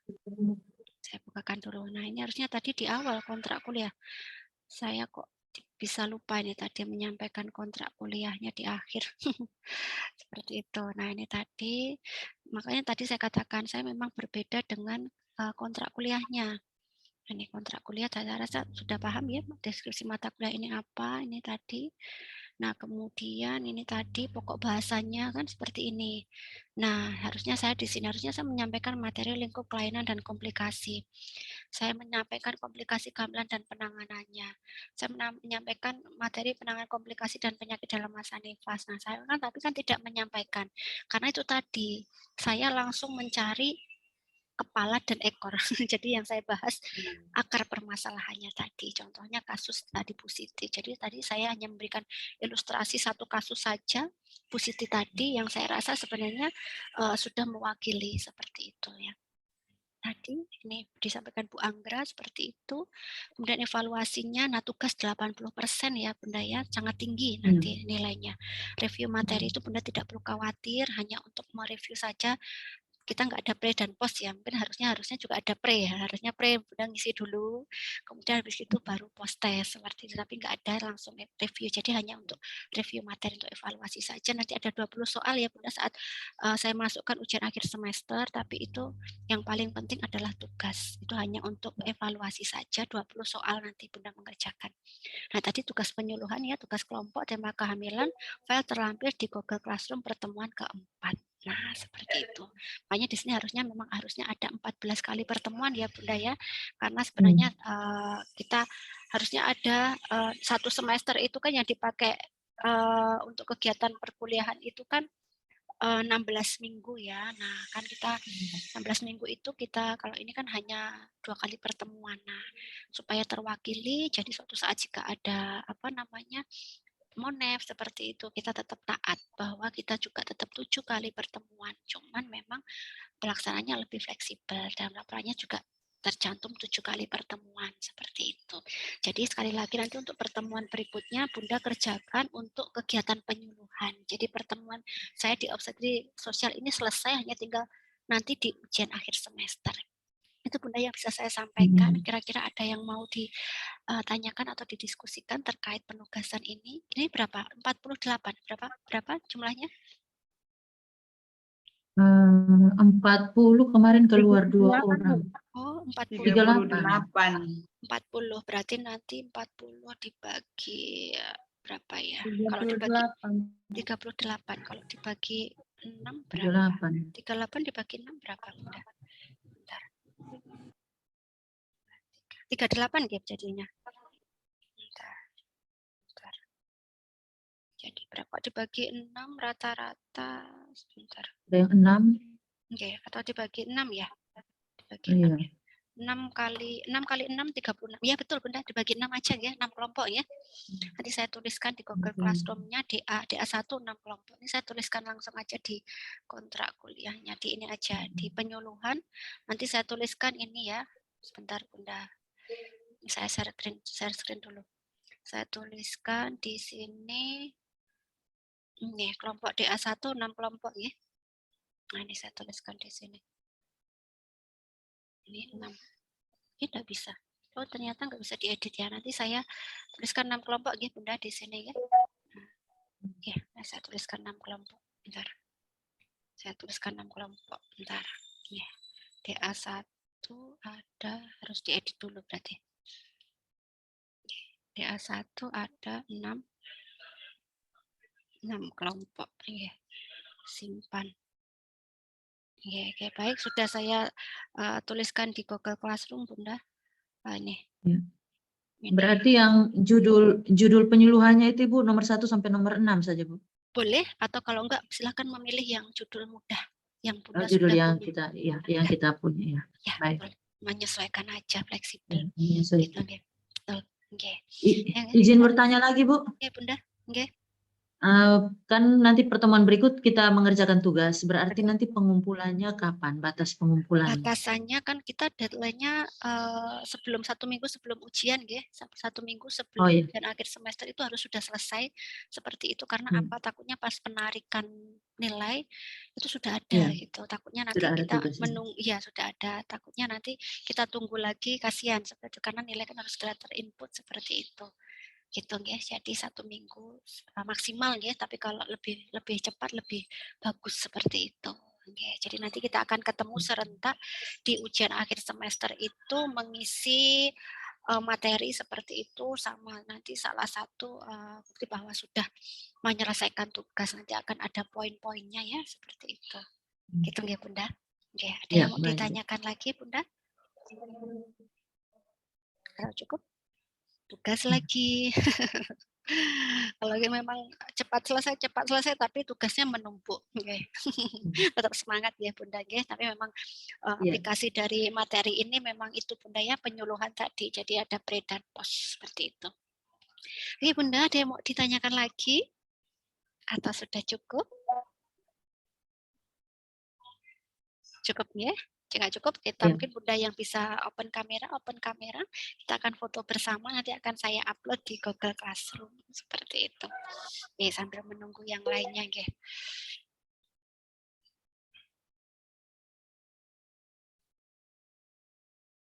Oke, sedang ya.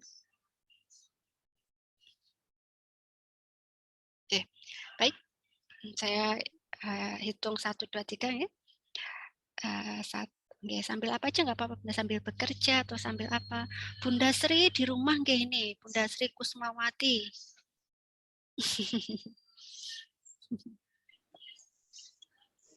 Di rumah nggih? Iya, Bu. Di rumah nggih. Ada yang sambil ini ya, saya lihat nggih, banyak yang di rumah. Kalau Bu Rosmiati ini di puskesmas. Bu Rosmiati di puskesmas. Sudah pulang, Bu. Sudah di pulang. rumah. Sudah Iya, di rumah. Bu. Oh, nggih, baik. Iya, Bu. Nggih, saya foto bersama nggih. Saya hitung nggih, 1, 2, 3.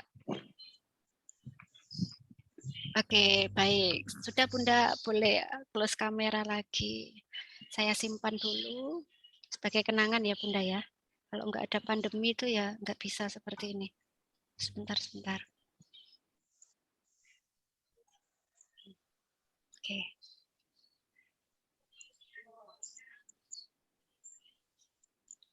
Oke, saya simpan dulu. DA1. Obstetrik. Oke. Oke, baik Bunda, itu yang bisa saya sampaikan. Materinya semoga bermanfaat ya Bunda ya. Bisa diaplikasikan ya meskipun mungkin susah ya, tapi dengan materi ini kita tahu ya kenapa AKI dan AKB itu masih tinggi karena negara kita yang negara berkembang itu juga mempengaruhi seperti itu. Oke, Bunda, itu yang bisa saya sampaikan. Artinya ini tadi kesimpulannya kita menelusuri ya, menelusuri ke belakang seperti itu. Harapannya misalkan saat ini kasus BBLR banyak, kita tuh nggak disibukkan dengan merawat bayi BBLR. Harapannya kita mencari tahu penyebab BBLR-nya itu apa, sehingga untuk berikutnya kasus-kasus BBLR itu bisa turun. Nah, karena selama ini kalau kita nggak nyari akarnya, kita akan diteruskan dengan dirawat BBLR selesai. Contohnya ya, ada lagi perdarahan, ada lagi. Tapi dengan kita menelusuri ke bagian sumbernya, harapannya bisa menutup sumber itu tadi, sehingga terputuslah rantai itu tadi. Gitu. Oke. Baik, terima kasih Bunda, itu yang bisa saya sampaikan. Di kegiatan perkuliahan ini kemungkinan kayaknya di sini selesai nggak Bunda, nggak ketemu lagi nih ya, kita sudah lulus nih, nggak ada kuliah lagi nggak artinya enggak ya gitu ya. Bunda udah nanti habis itu udah lulus, habis ini nggak ada Zoom lagi dengan saya nggak. Jadi jika mungkin selama ini ya, oh ya sama ujian ya nanti yang kebetulan penguji sama pembimbing ketemu nanti. Bunda yang lain yang ini semoga nanti kalau mau ada offline sudah bisa datang nanti ketemu. Baik, terima kasih Bunda-bunda semua. Saya ucapkan terima kasih sudah gabung di IKA Strada dari awal sampai akhir 2 tahap ya. Ini tinggal 1 tahap, sudah 3 tahap. Proposal semester 1, proposal ini semester 2, 1 tahap lagi ujian skripsi selesai. Gitu saya izin, selamat siang, selamat beraktivitas lagi untuk kegiatan perkuliahan berikutnya. Saya akhiri, wassalamualaikum warahmatullahi wabarakatuh. Saya izin live ya Bunda. Ya, makasih Bu. Sami-sami.